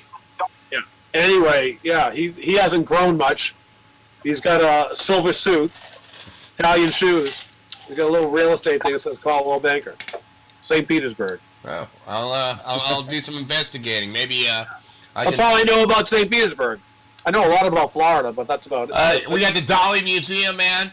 If you want to see some good art, check out some Salvador Dali. Yeah. Some great paintings in there and some sculptures. Yeah, they do have the Dali Museum, man. We've got some great venues right there on Central, like I was starting to tell you. We've got the State Theater, the local 662, Foo Bar. We've got some great record stores right there on Central Ave. We've got Planet Retro. We've got No Club, I think it's No Clubs Records. I'm probably wrong on that, but there's like 2 or 3 record stores right there on Central, man. It's nothing. I saw when you showed the theaters and stuff, and all the stuff out there. I was thinking of Central Ave. So, but it's historic. It's old. It's really old. I mean, like 1900s. Some of the buildings. You can see where it's developed and they've scabbed on. And you can watch it. But I think you'd like it, man. We hung a lot out in Florida. When we were in Florida, we seemed to hang out extra days, whether we're on tour with a band. But there's always something that gets fucked up in Florida. I know Gang Green played a place, Land O'Lakes. Do you know where that is? Yeah, I was at the show at the Pet Cemetery. Oh, Jesus Christ. Yeah, that was a historic show. Chris and I, we brought that up in the interview. The first time we drove out there, it was like a 7-mile road. And you drive out there, and then all of a sudden, we started hitting these tombstones. They were for all these cats and dogs. And we're bottoming them out on all these tombstones. And then all these skinheads started coming out. And we had a couple skinheads in the car with us. So we thought we were going to throw down, and then everybody realized who it was, and we all started hugging and stuff. But I remember that show, man. Big bonfire. What else? I think the house got trashed, Yeah. Do you remember that? Well, the thing about Florida, there's always an after party. Like whatever city, whether it be like West Palm or Miami or whatever, there always was like an after party. Whether it be with Gang Green, I know we were down there with Moving Targets. We were down there with Stranglehold. Yeah. The FUs. But yeah, there's always been like some type of something always happens in Florida. Yeah, It always happens in Miami. Miami, something always happens. Last time we were there was pretty fun. Yeah. And we had, what was that woman's name that made us that incredible? Yeah, meal? Remember that? Great meal. They fed us incredibly. Yeah. And she got me some Cuban cocaine, Cuban coffee. Yeah, oh, it's the best. I was happy. I was happy. Yeah, man. With that pure cane sugar, man, that's the best. Yeah. Hell yeah. Remember, man, I put a plate on the side. You did. Yeah. God, Cuban and Puerto Rican food, man, is like soul food, man. I love it. Can we go to Cuba now? Are we allowed to go to Cuba? Yeah, we are. Yeah. Can I go to Cuba? Whenever you're ready, I'm down to go to Havana. Because I want to go to Cuba. We were trying to get Cuban bands to play up here, but they had visa We gotta problems. open the tank records in Cuba. Did you hear what I said? Half records and half cigars. Curtis, we were trying to get some... You know what I could bring down to Cuba? I could bring, like, car parts. Because they love old hot rod. Yeah, and they just... It wouldn't be a record shop. It would be, you know, one of Bacardi rum. One of the kids from Hollywood goes down to Cuba to buy records. Matt Dillon. Matt Dillon goes by. He's a huge record collector. He goes down to Cuba to get records. So does Leno. Huh? 78s, like old 78s. We had two bands from Cuba that were booked up here about a month ago, and they were Really? supposed to play. Yeah, and we were talking about it for months, and it didn't work out. They had visa problems. We've got bands down here that are trying to be the first hardcore bands to go down there and play. Why would there be visa problems? Can't you swim? It's only like 90 miles. Well, to St. Pete, it's a little further than that, but I have no idea. I have no idea. Before you know, there's another war, I think we need to go to Cuba. You know, Bacardi's raising hell with these new sanctions being lifted because Bacardi used to be out of Cuba, and you know, they had to move to Puerto Rico, I guess. So the company that was Bacardi is now coming in. I don't know the name off the top of my head, but you'll probably hear about it shortly. The company that is out of Cuba, that used to be Bacardi, is coming in, and it's going to raise some stink because Bacardi's getting pissed off now that this company that it used to be is coming into town. And then, you know, the Cuban cigars will be here soon. Well, what I want to do is, and I'm going to do it probably this year, like what you just said, is I went to Jamaica, but I went with my lady, so I didn't get to go to Kingston. So I want to go to Kingston because I've been to Kingston before for record shop, and it's the Wild West out there. So I'm going to go to Kingston, Jamaica, and then I want to go to Cuba and just chill and just see what it's like there. I want to do that in Jamaica. Kingston, Jamaica, and fucking Cuba. Hey, well, hit me up, man. I'd like to go down to Cuba myself, man. My Spanish isn't that great, but it's on my to-do list. The Spanish one. Hey, wait a minute. I'm the Spanish one. I'm the one that has to go. You'll be the escort there, dude. Absolutely. I'll be the escort. I'll be the one. I'll be the one talking Spanish. How good is your Spanish, Louis? Louis, how good's your Spanish? Hey, man, trust me. My Spanish is excelente, man. Nosotros tenemos más influencias. No vamos a ningún problema. I didn't hear you. You broke up. No vamos a tener ningún problema. I just heard problemo.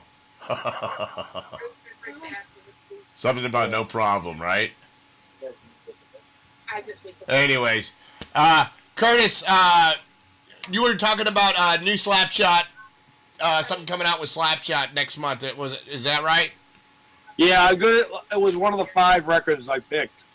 I went through the whole catalog, and one of the 5 records I picked was a Slapshot record that kind of meant a lot, called Step On It.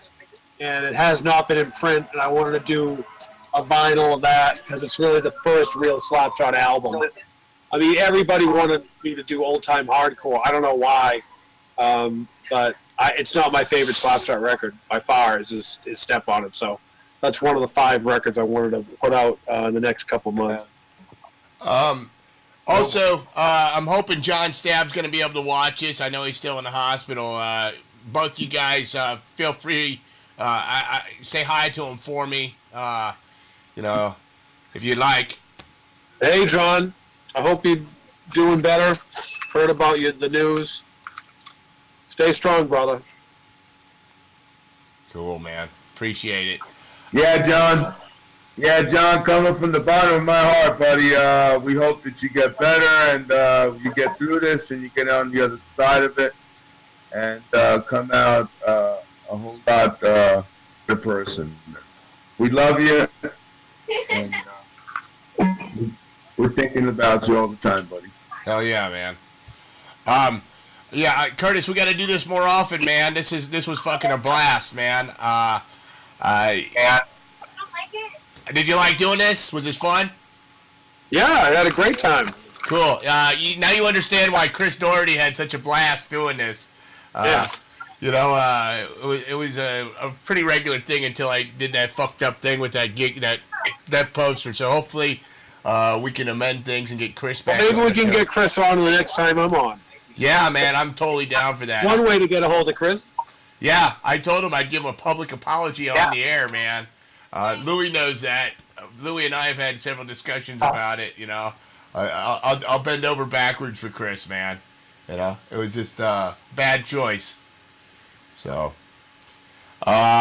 anything we didn't touch on tonight that you wanted to touch on that you got coming up?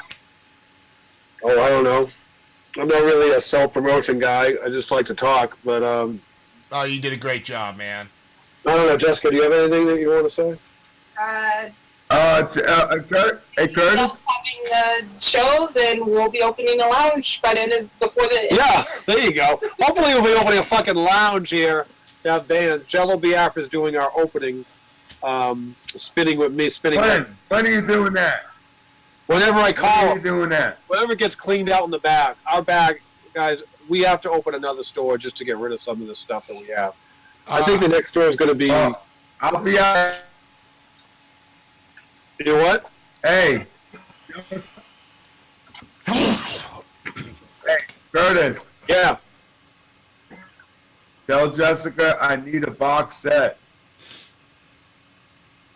I have one left in the bag. Did you hear what she said? I'll buy it. No. I got cash. She's got one left in the bag. That's it. I got some cash. I here. don't have one. I need one. I don't have one either. Why don't you guys hold Damn. up your addresses and we'll take a picture of your addresses. Thanks, man. Hey, if you do some shows there and stuff live and stuff, I'd like to broadcast them if you're up for it. Yeah, absolutely. It's a pretty small area. It's got like a stage and probably about 500 square feet in the back. So I don't know. We could probably fit about 50 people, maybe. Yeah. But what we're gonna do Yeah, I'd is say at least. maybe more. But it's gonna be all records in the back wall. So when the band's records, and then it's all brick, and it's got it's got places to sit. We're gonna drop down screen, and we're gonna line the back of it, probably just VCRs. Awesome. What I love about the lounge is that it's got it's got a bar and it's got a beautiful neon sign back there, man. Oh, real quick, you know what we forgot, Louis? Oh yeah, Louis, we forgot to talk about the Atlanta store. Oh, the Atlanta store, of course, yeah. The Atlanta store is not even drop in the bucket compared to where Curtis is at out in San Diego, of course. But, we do offer, the people in Atlanta the opportunity to purchase directly from us, TAANG products. And, that's a plus. And if they want to click onto the link, they could, order something direct from Curtis online. So, that's a good thing. The Atlanta was an awesome job. I mean, it was. I love the last band that played. Bliss. What was it called? Bliss. Bully Puppet. Bully Puppet. A bunch of young kids, and I don't like a lot of new bands, I got to admit, but I got to tell you, I love them. They were great. Hey, so when we wrap this up, Curtis, would you be up for doing Station ID with us? Yeah. Cool, man. I'm gonna get your address and stuff. I don't have any more shirts right now, but the next batch of shirts, I'll send you some out. In the meantime, I'll send you some stickers. I appreciate you being on the show. It was totally unexpected. I didn't expect it to go the route it did. It was even better than what I expected. So thanks again. And you got it. Louis, thanks again for being on. You're a vital part of the ED Show fanzine. So thank you again, brother. Oh man, it's always a pleasure, man. Anything I heard is forward to talking to you. I look forward to seeing you. And are we going to Vegas, Curtis? What? Are we going to Vegas? Oh, most definitely. Yeah, Yeah. I just emailed him today. We just got the email today about the setup. Yeah. Nice. Okay. We already tried. Vegas. We'll talk more about that on. Let him know we're going for Ashbury Park as well. Yeah. Ashbury Park too. Jessica says we're going to Ashbury Park. I want to go up there with you guys when you do that. I want to do Jersey is, As well. close to the She said, as well. She Is it said, Ashbury Park? Where do we go? You're going to try for both, right? I'm trying to figure out where we were at the Exploited. That was the Stone Pony, and I don't know where it was. What was it? Was that Ashbury Park? Can I ask you a question? Is that Ashbury Park? Is that where we were? I wasn't with you guys. Where did the Exploited play? In the Dead Kennedy. I believe that was at. I believe that's Asbury Park. Yeah. Stone Pony. Where the Stone Pony? What's the date? 2 weeks That's after. Asbury Park. Yeah. Yeah, it's like sometime in I think it's like It's 2 weeks after. I think it's 2 weeks after. Yeah. Cool. All right. We set up like a shop there, kind of reminiscent of our shop, But the big thing is really next month. We'll talk more about The big one's next month. That's what I really wanted to do. It's the punk rock thing in England, which is supposed to be Off the Hook. Huh. The anniversary of punk rock. It's like the 50-year anniversary. Is it 50 years? Jesus. 40-year anniversary of punk. It's got to be 40. It's happening in London, and they have more vendors there, and more artwork and like stuff that go on there than anything has ever. That's this year. Next month. Next month. Next month, yeah. Oh my God. LastMinuteTravel.com.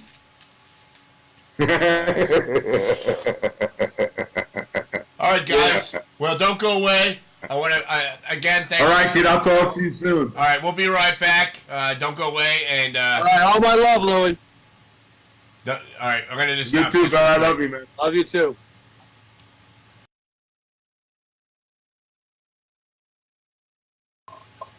Oh man, someone traded this in. I am sure.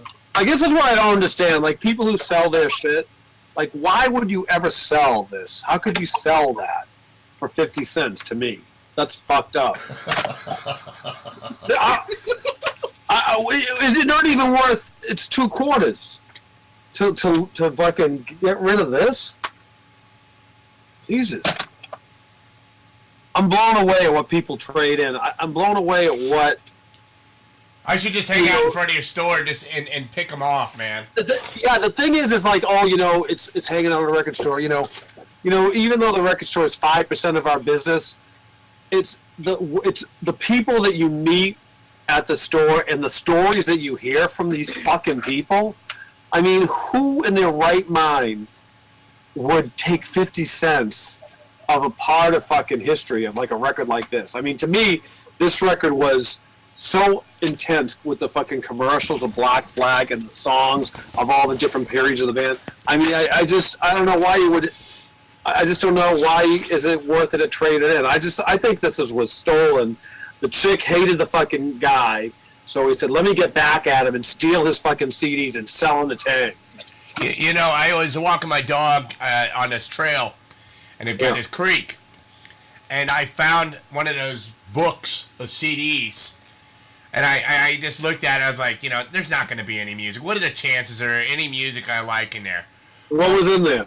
Fucking everything I wanted, man. I had Clash in there. I had Black Flag, Bad Religion. I mean, it wasn't. Me personally, I'm not a Bad Religion fan, but to find the stuff, it was covered in mud and been in a creek for a while. And I was like, I was besides myself. There was a lot of ska on there and stuff. I was like, this is fucking awesome. There's 100 fucking discs. So I took it home and I said, what are the chances of these playing? I'd say about 45% of the CDs worked because I sprayed them off and shit, got all the mud off them, and I still have them, man. You know, it was like, yeah, you know. So, I mean, some things you can't understand. You know, like, you know, a woman comes in here and says, "Yeah, I want to sell my record." What the fuck are you? Who cares, right? Really? You gonna save that? Maybe not this one though, because this one's got Let It Ride and Taking Care of Business on it. Okay, but this one, right, you know what I mean? Fuck it, right? Who cares? You know, who gives a shit? This one, actually, I kind of like this one because this got Career of Evil on it. This is a commercial right here, man. This one, I don't know. I don't know. It ain't no in between the sheets. You ain't gonna get lucky with this one. You know what I mean? Here you go. Look at this one collection. That's a good one, man. Look at that.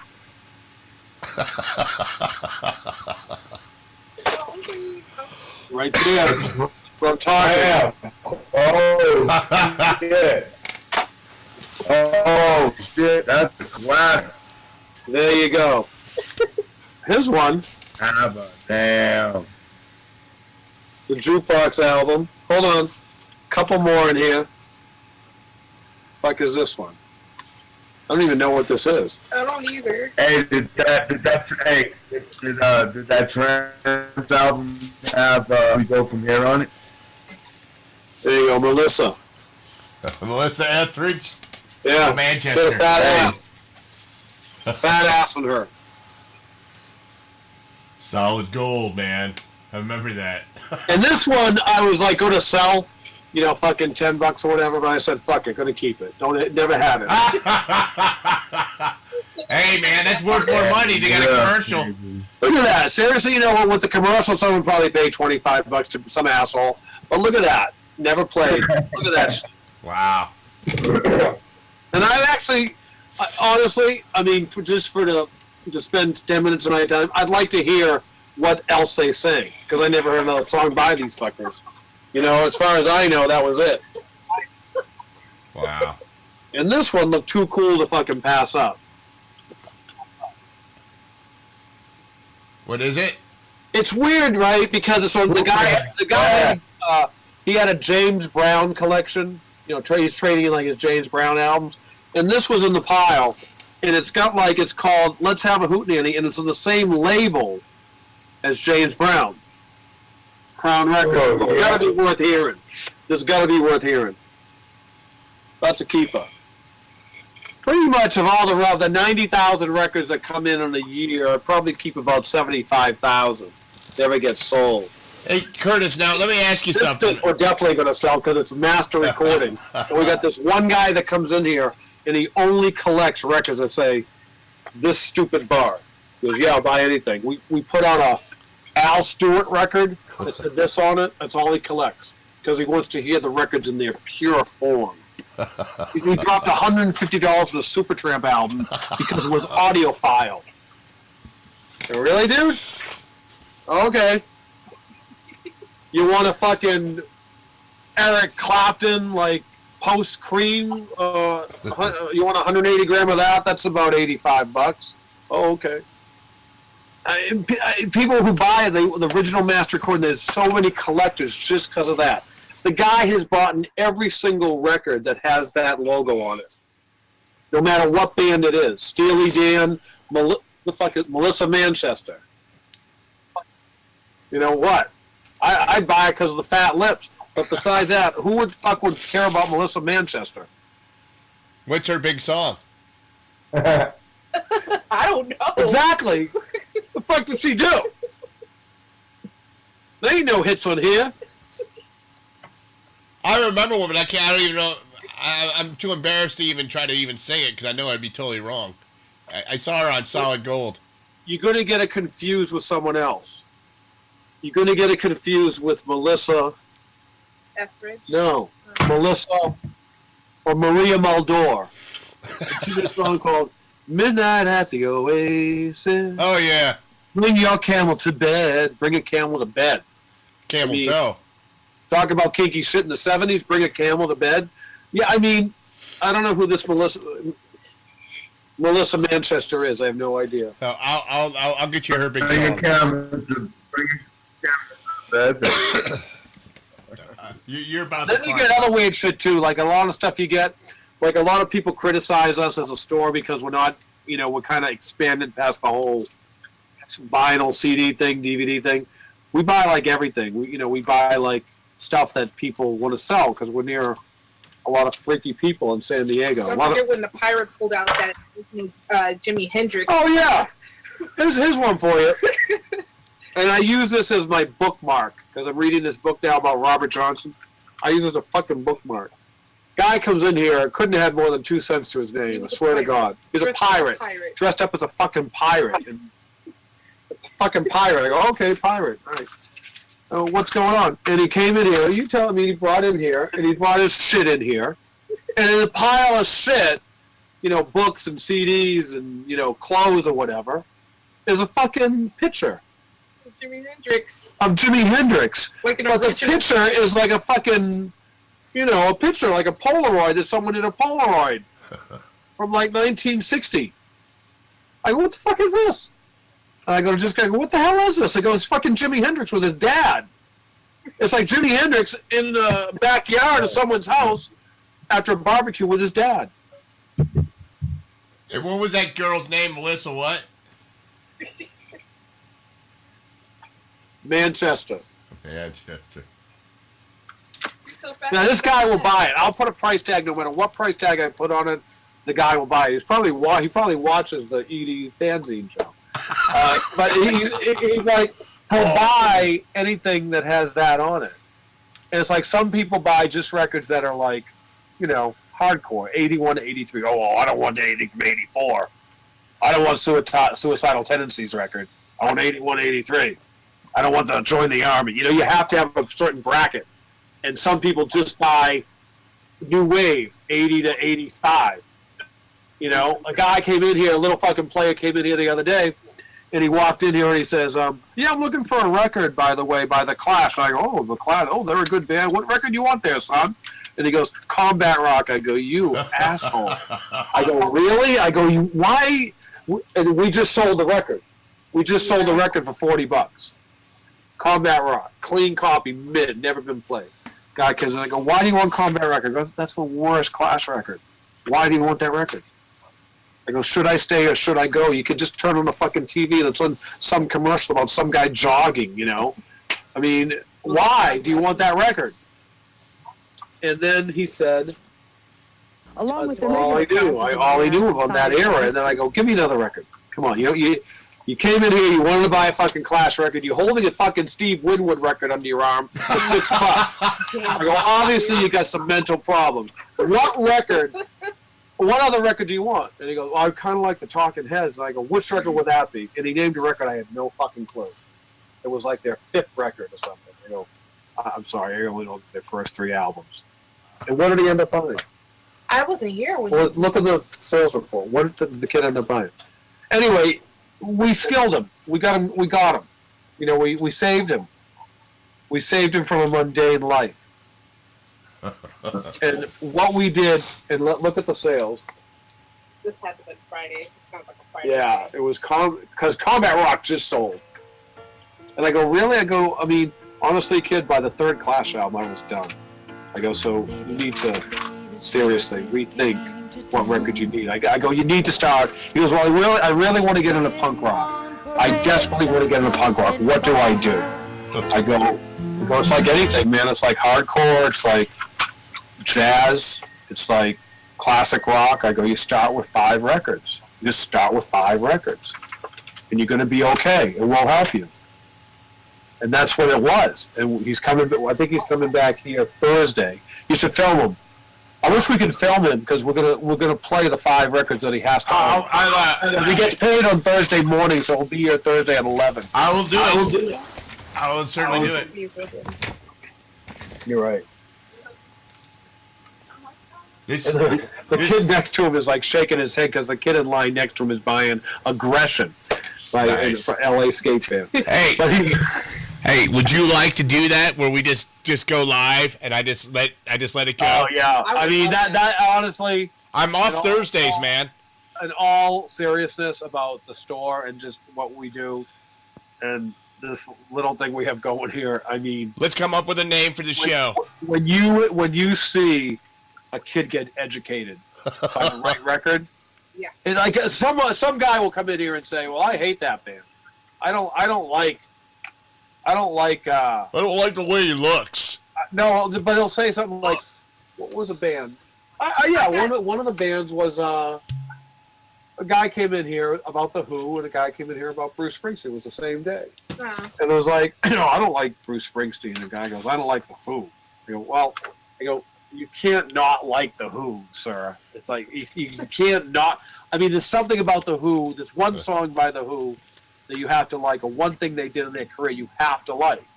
I don't care how fucking punk rock you are, or hardcore you are, or how mellow you are, or how much of a, I don't care if you're a neo-Nazi or a fucking Black Panther. There's something about the Who that you're gonna like." And I had this conversation with Dick from the Dictators, and the same thing. It's like there's something about the Who that you have to like. And I think a lot of people, when they come in here to buy a record, like that kid who came in here to buy Combat Rock, if you buy the wrong record from a band, you're automatically going to hate that band. It's as simple as that. Yeah. If you come in here to buy a Gang Green record and you buy Born to Rock, you're going to fucking personally hate Chris Doherty as a human being. If you come in here and buy the right record of Alcohol or Sold Out or Skate to Hell or 19th Hole or fucking whatever, you're going to love Gang Green. It's the record that people buy first, and what they read about or whatever, it's what they, if they buy the wrong record by a certain band, they're fucked for life. Hey, do you have the Gang Green PMRMC? PMRC sucks? What's pressing? I didn't know there was more than one. With that record, we had to pull that record off the shelves in 6 hours after its release. Yeah, so how much for the first one? Huh? How much for the first pressing? Well, you gotta know the story. Tell us. Well, the story's kind of interesting. I mean, Gang Green went on a calling card. Our label was defunct at the time. We weren't a record label at the time. We achieved our first goal. Our goal was to put out singles only record label that turned into an album because of Negative FX, and we're going to stop at number 9. At number 10. And that was it. After that, we weren't a record label anymore. But Gang Green got back together and wanted to put out a calling card to major labels to get attracted by major labels. So they wanted to put out the Sold Out single and the Skate to Hell single on a 12-inch with a white die-cut sleeve and hand it out to major labels. And I said, no, I'm just not interested. I don't want to do the label anymore. So what they did was the PMRC Sucks record came out, and the manager did the record. He did 2,500 copies and then just fucking disappeared and said, here's the plates, do something with it. And I said, I'll repress it, but that's it. He goes, we got the number 1 song in Boston radio, which was called Voices Carry. And Gang Green got a call that day saying they were going to receive the best band of the year, best new band of the year, or best hard rock band of the year at an award show. And I said, okay. I go, well, Chris, if you want, don't mention we're pressing the record. We're just going to do it as like a limited thing. So we were with SSD's brother, Phil, at the award show. and Chris was high, and he just grabbed fucking what's her name, Amy Mann, around her arm. I said, get a fucking picture. I said, get a fucking picture of Chris and Amy. That's fucking priceless. And Phil goes, got it, shot it. Calls me the next day. He says, this picture's unbelievable. Chris has her. I got hit Chris in his fucking tie. She's fucking scared to sit of Chris. I got a picture. We slapped it on the record cover. We printed the record. About 6 weeks later, the record came out, and we got a lawsuit from Amy Mann saying I do not want to be involved with Gang Green. I do not want a picture of my likeness on a Gang Green record. I don't condone the fact that you guys took my hit song and ruined it. I cringe every time I hear it on the radio. And I'm disgusted by your record label and your antics. Oh, okay. That's whatever, bitch. You know what? We took your song and made it better, in my opinion. Hell yeah, man. I mean, we gave it some juice. You were dry. Your shit was dry. We juiced it up. Dry and whiny. So we put the record out. We got slammed. We had to pull the record, and we repressed the record again with the guys at Gang Green dressed up like the band Till Tuesday, and we put that out. So we had 3 pressings. Technically, there's 3 pressings of the record. There's the original pressing. There's the fucking, the Amy Mann, Chris Doherty, and then there's a pressing with guys in Gang Green. Pretty funny. Yeah. Well, if you got one of the. It's on the wall. Is it on the wall still? Now I'm on the fucking computer and I can't bring my phone to show them. Is it up high on the wall to bring it down? Can you grab it? But it's Chris on the cover. That's the one that got pulled. Okay, you got to see this shit. This shit's priceless. Priceless.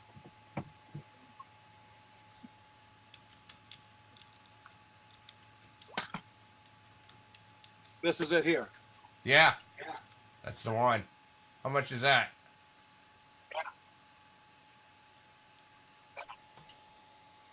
Clear wax copy. That's a pretty fucking good condition for $50. I don't know about that. That's fucking. Oh, the cover's ripped. That's why. All the records got wet too, I think. Anyway, that's the story about that. It's like every record has a story. Antidote record has a story. I mean, it's just crazy, like the stories behind each record. Love it. That's awesome. Yeah, I'm looking at it online. I found the first pressing on Him Records where they're. That should be cheap because they made 2,500 of them. Yeah, it's $12.99. Yeah. Oh, I'm gonna jump on this. What do you got? Yours, the one you just showed me. Clear vinyl or what color? I'm looking. Yeah, I gotta look at what color vinyl. Clear vinyl. How much? $40. No, $17.47. Well, that's good. I'll buy that. Not now. I just bought it. Where's it coming from? Syracuse, New York. Wow. But what cover? With Amy Mann. No way. Yeah. Huh. Yeah. I'll show it to you when I get it. Sweet. Yeah, our cover's damaged. Yeah. Yeah, man. I'm interested in buying a lot of shit from you here pretty soon. So I just gotta see what you got, man. And if Louis doesn't buy that box set or whatever, man. You're talking about the one you had the test pressings in Tampa, right? Yeah, we did 2,000, and then what happened was after the box set sold, we released the 10 singles separately because we didn't want to release the singles till the box sets were gone. So now we're going to repress this. The singles are going to be a little different, but we're going to do all 10 singles. 6 of them especially. 6 of those singles are really dear to my heart. The other 4 I could give a shit, but 6 of them I want to re-release. I mean, they're gone. We did it. We tried to do like a proper release, but they were gone before the proper release that we did. It was like 2,500 pieces sold. But yeah, Last Rites was the I'd say the most for records. What do you? How much are you selling yours for? Huh? What are you selling that for? We sell it for like $50, but I mean, I'll wholesale it to you for like 25. Well, no, if it's the last one, I'll just buy one online, and if Louis wants it, Louis can take it because I'm looking at one right now. So I mean, I'd rather buy it from you, but if Louis doesn't have it, I want Louis to have it, man. You know what I mean? We'll see what I can come up with. Don't buy anything yet. Okay. We got to look around because we're like massive organization. I'm sure there's going to be a few left because they're all numbered, so we keep track of most of them. Yeah, this is numbered and everything, and it's the same one. I remember it. Yeah, man. Man, I had a blast doing this. This was fucking. They're all numbered up. This was fucking fun as shit, dude. This was a fucking blast, man. We gotta. I'm serious. I'm serious as a heart attack, man. Let's do this thing on Thursdays, man. I'm down too. She's down too. Jessica's all about it. Okay, so what we'll probably have to do is set up a camera right there, I guess, at your desk or something. Then you could meet Erica. That'd be like a weird one, but we can put Erica on the cameras. What do you think? Yeah. Yeah. Well, this could be like, I hate to compare it to like reality TV, but this could be like, you got your pretentious record assholes that come in and think they know everything, and and you got the camera right there. You don't have to, and we're sitting there showing them. I mean, you can just say, hey, when you come into the store, you're being filmed, and that's. I mean, this place should be like. I mean, this would be a really funny show. It would be a funny. What's the word? It would be a reality show. Yeah. Funny reality show. Yeah. Because I don't think people really understand what goes on with a record store. It's not really about buy and sell. I mean, we do a lot of buying of our stuff, but I mean, the characters that come through here are better than any. About the characters. Oh, that's fucking awesome, dude. I love it, man. I really do. That's fucking a great idea, man. Pirates, suicidal, homeless people. We'll give you one more story. One more quick story about like a customer. It was Friday night, and when we get a record collection in, we kind of like look at the records, and we, one of the most fun thing to do for me is definitely getting the records and putting them out. Like, if you can see this right back here, like look at, there's about 1,000 records right here. Can you see this? Yeah. I mean, there's just like sick shit here. There's just some of the stuff here is just unbelievable. Oh, don't forget the thing.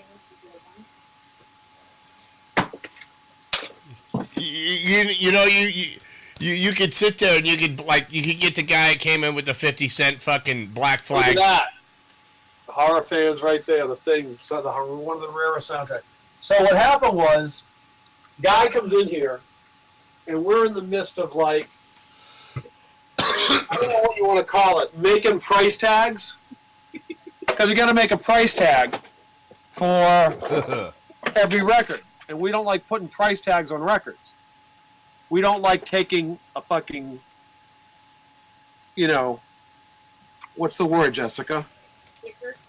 You don't want to put a sticker on a record. So you want to put a little thing here, and you want to cut it out of your Macintosh computer, and you want to price it. I did this with Louis at Atlanta, and he loved it. He said it was the funnest thing he ever did, was putting price tags on those records. Anyway, we got this little thing here, okay? Remember this from fucking grade school? Yeah. Okay, what we used to do in grade school with this is we used to get the fucking kid that would drool the most, and we would put his head right there and just kind of pretend to cut his head off. So what we use this here is we get the record. I don't know if I could hurt myself with this motherfucking thing. You sound like the guy. It sounds like the guy. So you want to fucking put the thing in here, and you want to slice it down and fit it inside the album. Or you want to fit it inside the CD, okay, or the single, or whatever, okay? T-shirts. The T-shirts. You want a nice little printed price tag. So we have this thing. It's called the X-Acto. It used to be called the Retractor or something or other, but it came off. So Jessica usually does this, and she does it over in the front of the store because it's like, you know, it's like 11 o'clock, midnight, 1 in the morning, and we're doing this shit. And this guy walked in, probably because short little fucker, couldn't have been more than 5'1". I swear to God, he's he was shorter than fucking me. short. I'm 5'5". I mean, he was a little runty thing. And he had no shirt on. No, he didn't. Was he Mexican? No, he was like Filipino. Filipino. So this Filipino guy comes in, and he's like, you know, he's scratching himself, and you know, your first sign of a heroin addict is where they scratch right here, and then they scratch over here, and they start scratching like this, and then they start scratching their whole body. So he scratched his whole body, but he has no shirt on, so it's really kind of, get the fuck away from me. So we have the slicer going on, and we're happy, you know, it's Friday, Saturday night. Now vinyls. Putting out fucking rare punk rock records. Fucking guy comes in, and he goes, what was the first line? It was like, ooh. Think of a little short 5'1" I think it was 4'9" Filipino guy running in the store with no shirt on. Swear to God, he had no shoes. He didn't. It's fucking cold. You know, you can talk about your 78 degrees, but midnight in fucking January, it gets fucking cold over here. You know what I'm saying? Yeah. So he takes this thing and he goes, "What's this?" Now, I'm sorry, not to, you know, deflate this whole thing about education, but I think he got through the 6th grade. And if you go to school and you can make it through the 6th grade, you know what one of these fucking things is. Right? Yeah. So he takes the fucking thing. He goes, "What's this?" He goes, "Oh my God." He goes, "I could hurt myself with this. How much you want for it?" Dude, what the fuck's wrong with you? I go, "Yeah, you didn't get your fix. What's going on? What's up?" And he what else? He said, "How much do you want for this?" And we had $5, one of the price tags out. And he takes one of the price tags, and you know, he's sniffing and scratching and all that, and he has obviously not got his fix. And he takes the fucking paper and he like, "Oh, what's this?" blows his nose in the fucking paper. And he goes, "Yeah, I want this." I go, "You just fucking fucked up one of my price tags." And he goes, "Oh, I'm sorry." And he crumpled it up and he put it on the fucking table. With fucking snots hanging out of his nose. Fucking no shoes and no shirt. And he's trying to fucking buy this thing to hurt himself. Doesn't care about the fucking China White and getting back on his high. He cares about hurting himself with the X-Acto.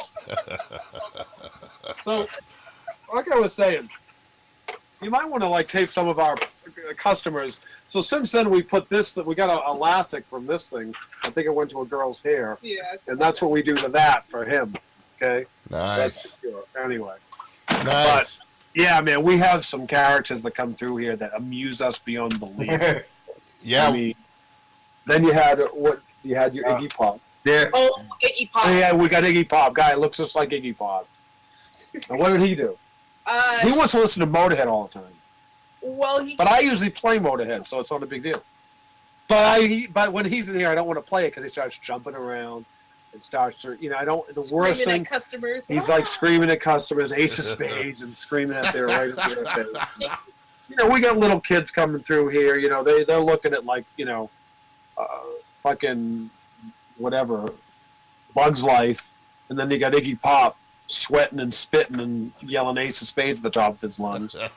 I mean, some stuff you just have to film to just live it. It's just some of this shit fucking on gold. on a daily basis. Not one day goes by where something fucked up happens by some fucked up individual. Now, fucking Friday night, Saturday night. Oh, Saturday night. What happened? Our tenants. Oh! Okay, here you go. I'm at home. It's like fucking 3 in the morning, and Jessica's blowing up my phone like off the hook at 3 in the morning. I go, what the fuck's up? I go, I'm sitting at home. And we have an alleyway that separates our store from the back alley of Hillcrest, which is the area is called Hillcrest. And she calls me up and says, there's someone living in our alley with all our T-shirts are and our posters. And I go, what do you mean? She goes, yeah, there's like a guy who made this his home. I said, well, it ain't his home. I said, he's got to go. The guy said, Curtis allows And me he to said, stay Curtis here. allows me to stay here. I said, huh? I said, he used my name? I said, yeah. It's kind of like Jen. Louis knows this story. It's like Jen uses my name to get in every club in fucking around the country. Anyway, this guy says I gave him permission to sleep in the back alley of our store. It's an alley. And I go back there, and it's kind of comfy back there. You know, it's high ceiling. It's got your posters up there, and it's got your T-shirts. If you want a blanket, just take a Dropkick Murphy sweatshirt and drape it over you. I mean, it's kind of nice back there if you're a homeless guy. But he had a chick with him. So he's trying to fuck this girl in the alley of where my posters and shirts are. But the most fucked up thing is when you leave the alley, there's another alley with a gate that's outside. So there's a gate, and there's an alley, and there's a door, and there's my alley to get into our store. He was getting mail. Someone tried to deliver mail with a piece of pizza and a letter. They put the pizza under the letter in front of the gate. I go, the guy's getting fucking mail here. Yeah. I didn't fucking know. The guy was fucking living in my fucking alley. I go, well, fuck. And then there was a camera back there. But he reached up about 12, 14 feet and turned the camera the other way. This guy was brilliant. I mean, he had a place to live. He had every fucking T-shirt known to man to wear. And he had a lining of posters that he could have lined posters from, Cro-Mags to fucking the Dictators to fucking Devo all along the wall. The guy had a cool little apartment. Yeah, he was trying to show off for that chick. When he tried to show it off, he goes, yeah, come on back here, I'll give you fucking a slap shot fucking sweatshirt. What do you think of that? Yeah? Suck my dick for a Negative FX hoodie? How is he getting this stuff from you, man? Huh? How was he getting it from you? It's the alley. Our alley, like, we don't have enough room. The records are inside, but there's records that we don't keep inside. I mean, you can't keep everything, so we keep all the 78s. We keep all the old stereo equipment. Yeah. We keep all our T-shirts, because T-shirts, not so much T-shirts, sweatshirts take up an insane amount of space. You have to have a fucking high ceiling or a warehouse to store sweatshirts, which is why a lot of record labels say, fuck it, we ain't doing clothing. It's too much warehouse space. Right. We ran into that problem early on, and we have sweatshirts from the Dropkick Murphys' first tour still in our fucking alley. It's inside, but he got inside and just, I'll send you a picture, because you got to do it with a camera. Yeah. I mean, he was living back there. It was unbelievable. Sell those fuckers online. But now he brought a chick, but it's not the thing about the chick. He was getting mail.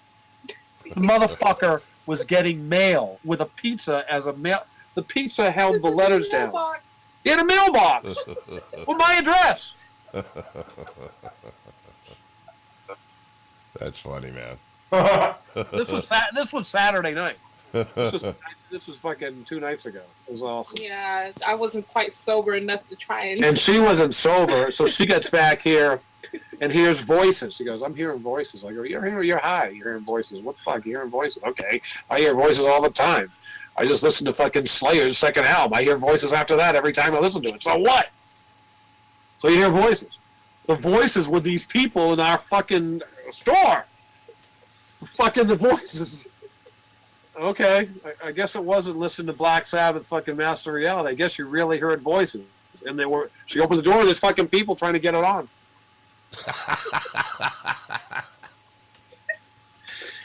So. Wow, that's fucking, yeah, man. Whenever you're ready, man, I'll be, I mean, I don't know what your camera you got on this computer right here is pretty good right here. I don't know if you got. This is old Mac. So I mean, to set it up where you're dealing with the customers and stuff, or if you want to. Well, how about this? This is the entrance of the store. That's the entrance. Can we put a camera on top of here and just pivot it? Could. Let's do that. I'm with it. Do we have it? Yeah, we do. We have like a what's it called? A web camera? Yeah. Okay. Yeah. When you do some people do like video chat and porn shit. They put a camera right up here. Not that I would know anything about that. Sure. But you could probably do like an aerial view. Yeah, because you don't want to. The thing is, I want music in the background because the only thing that was weird about this interview, when all the people were here buying shit, is there was no music going. Yeah. Well, at first you had your phone, and I had. Do you realize you were our music for the last part of the night? Wow, like nice. People listening to our interview, walking around, like going, "Oh, let's get in the thing. Can we get in the?" Well, then want to make it so we can have like our music going and you can see what's going on. Yeah, then you might need an independent microphone closer to where you're dealing with the customers, with the background noise from the music. That would be the only. Yeah, it's gonna come the black right there. Oh, the music, we can cut that speaker while Eric and Louie are on. So just cut the speaker completely. Well, no, not that speaker. The big speaker where that. Oh yeah, we have huge speakers here. Yeah, because we want to hear what they're saying to you guys. You know what I mean? Yeah. You get some angry people. Yeah. I mean, we get some fucking angry fucking shit going on here. Yeah. This is and then let's come up with a name for the show, man. I mean, pretentious record store assholes, or Yeah, you're right. It should be something to be with like Poison Idea because it is fucking. The people come in here have some attitude. Do you have a name? I have a lot. I don't know if you noticed, but I have a lot of attitude. And well, you've developed it. I'm sure you. On Yelp. I have the worst Yelp reviews of anybody in history. Well, I'll have to look it up, but Yeah, Yelp called me personally. I have a good one. That's awesome. We got to figure out a name, and you're probably well seasoned with dealing with these people. You're kind of like a social worker, Right. Okay.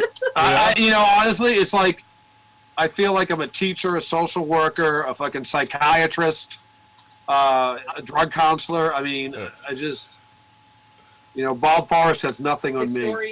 Historian.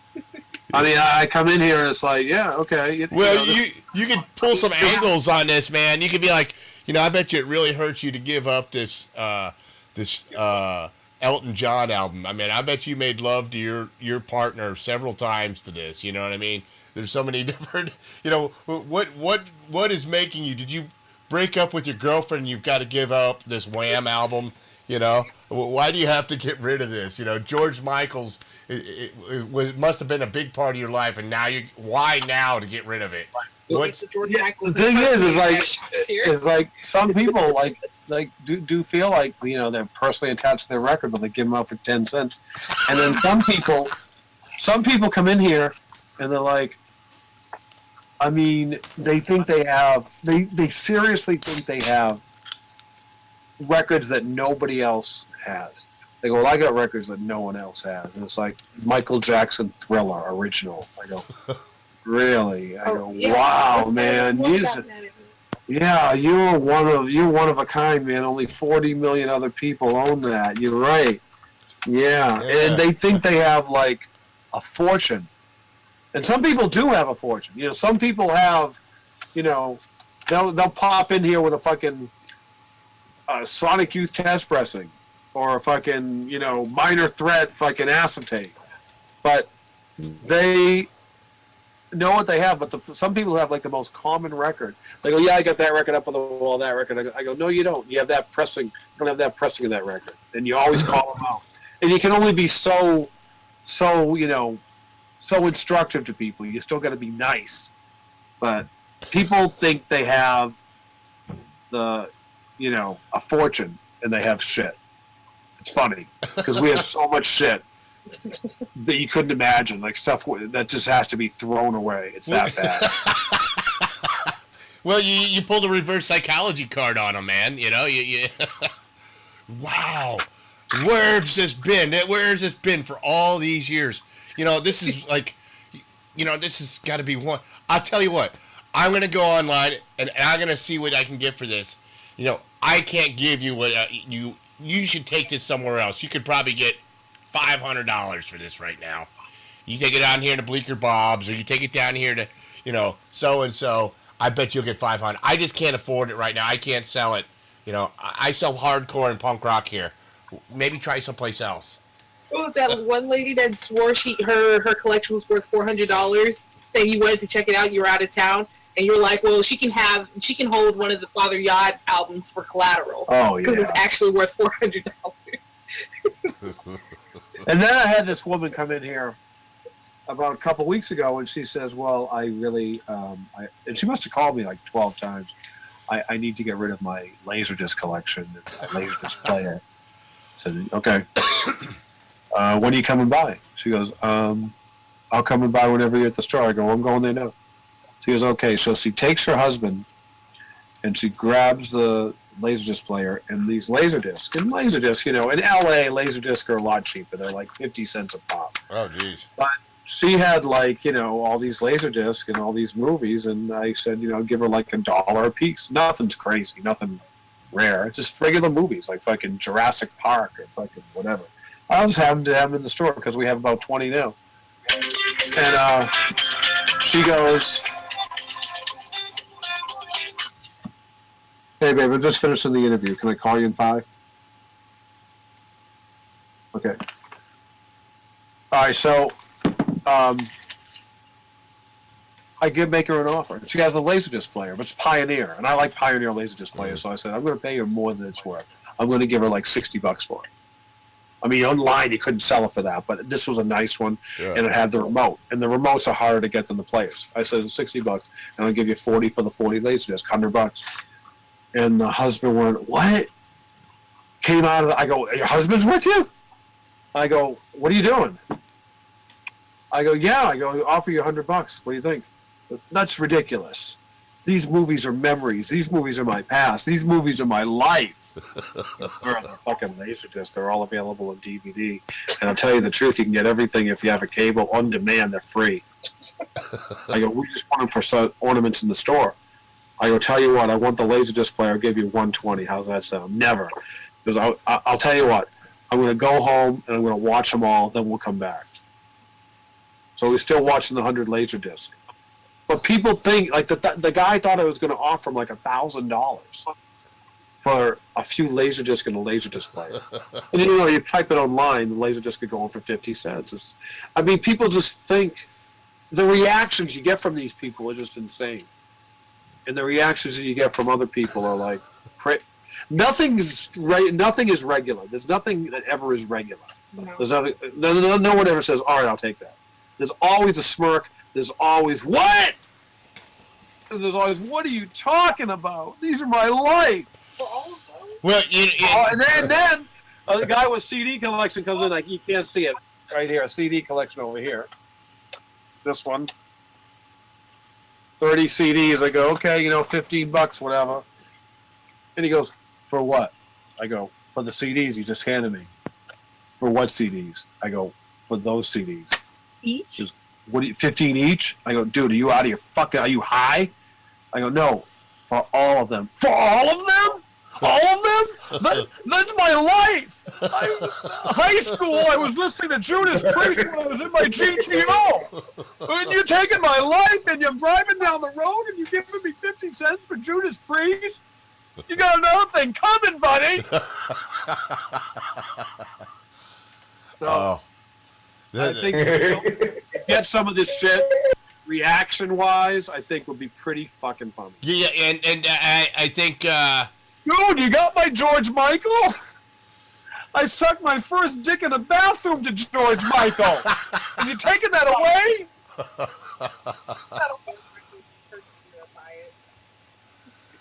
This is good. Are you ready to do it this Thursday, man?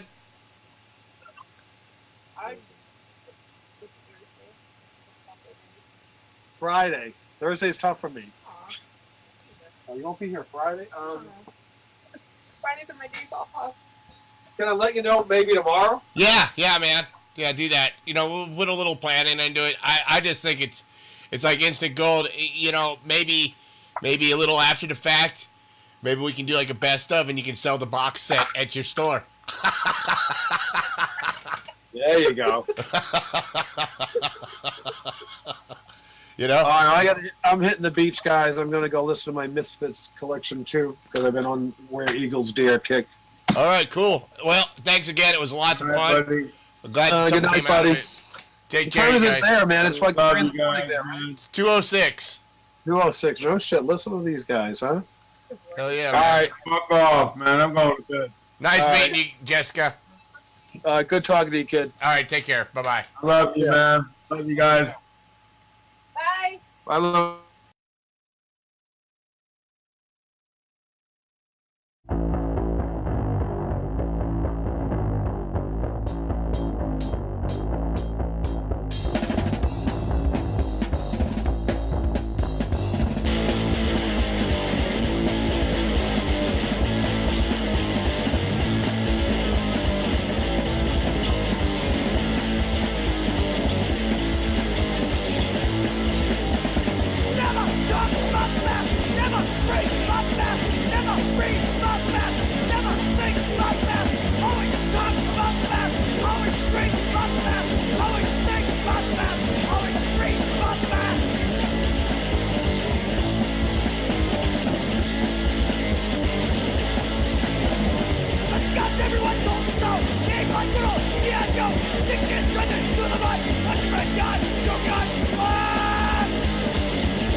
take turn, stab your back.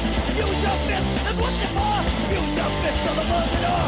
See the rich, they're so neat. Now see the poor living on the street. The rich have everything to survive. The poor have to fight to stay alive. Do what they say, and maybe someday I'll feel like a man. And do what they tell me to. Do what they say, and maybe someday I'll feel like a man. And do what they tell me to. Do what they say, and maybe someday I'll feel like a man. And do what they tell me to. Do what they say, and maybe someday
Elsewhere, I'm Knucklebit. We're from Arno Core. And you are privileged to be watching the ED show fanzine right there. Forget about it. Congratulations. All right, go.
All right, this is not our last show. As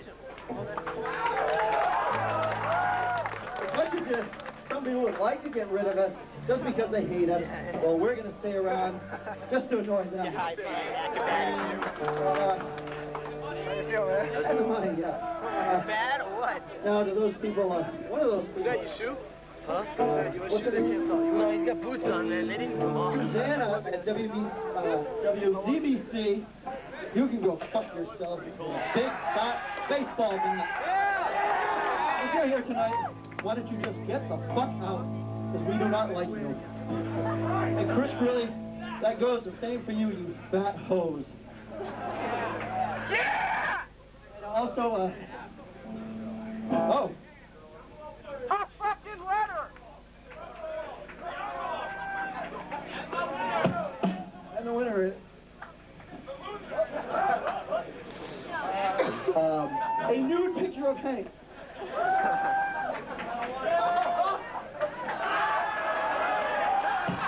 Wow! Pretty good, huh?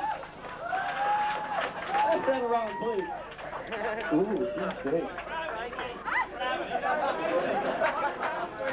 Okay, and to the guy who was DJing at WERS on Wednesday night, okay, you saw Jonesbury. Now you can get the fuck out of here too, since they're the ones you came to see tonight.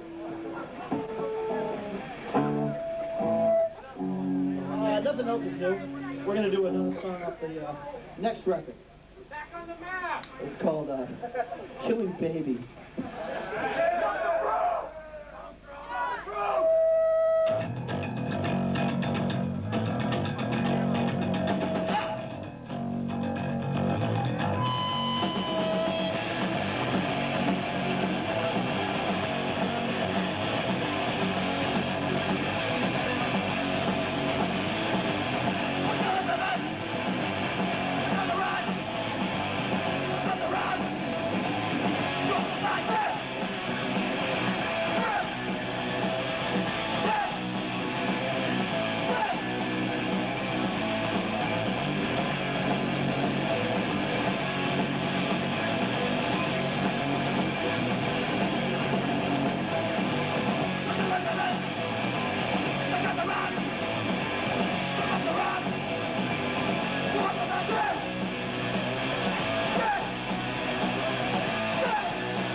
Gig's up, Rosie.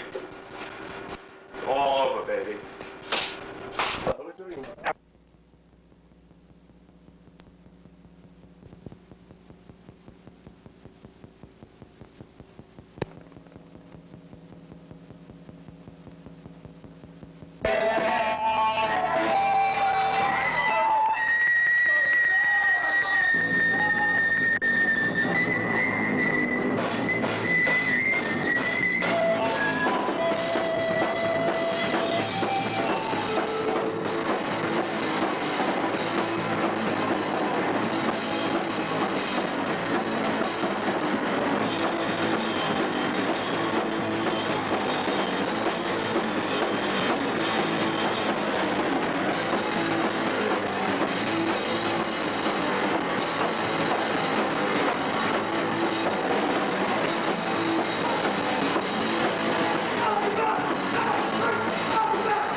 makes right. Might makes right.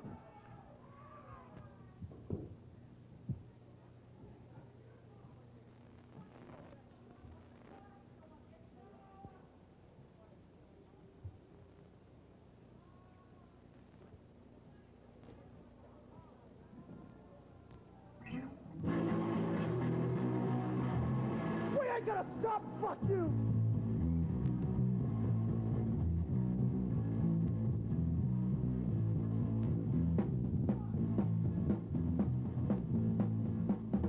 You take your ideas! Throw them out the door! I don't give a shit! But it's not your fault! I can land there!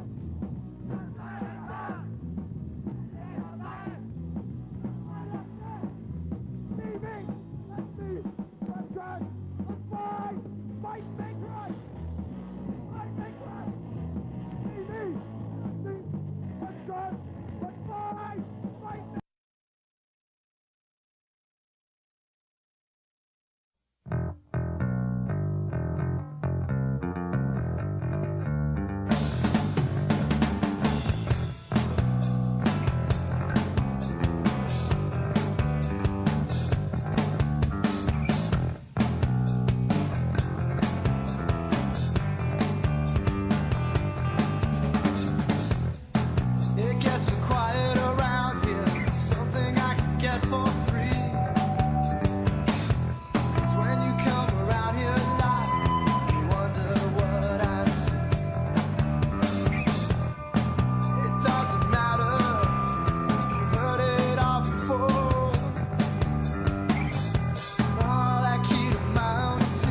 So girls, dry your tears.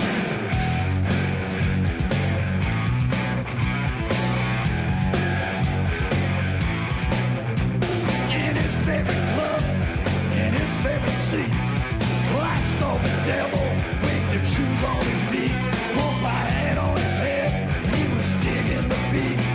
And the band ripped like demons when he screamed, turn on the heat.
Never mind the case.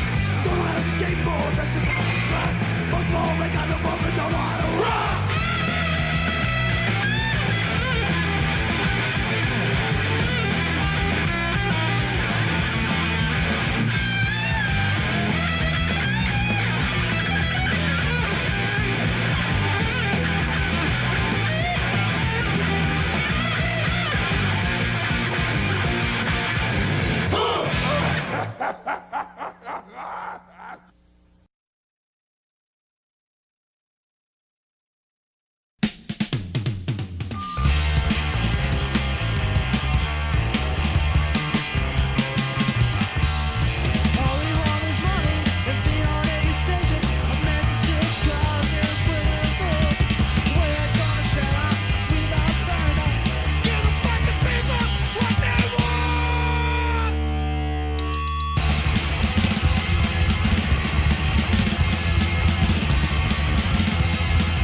starts out with Rob.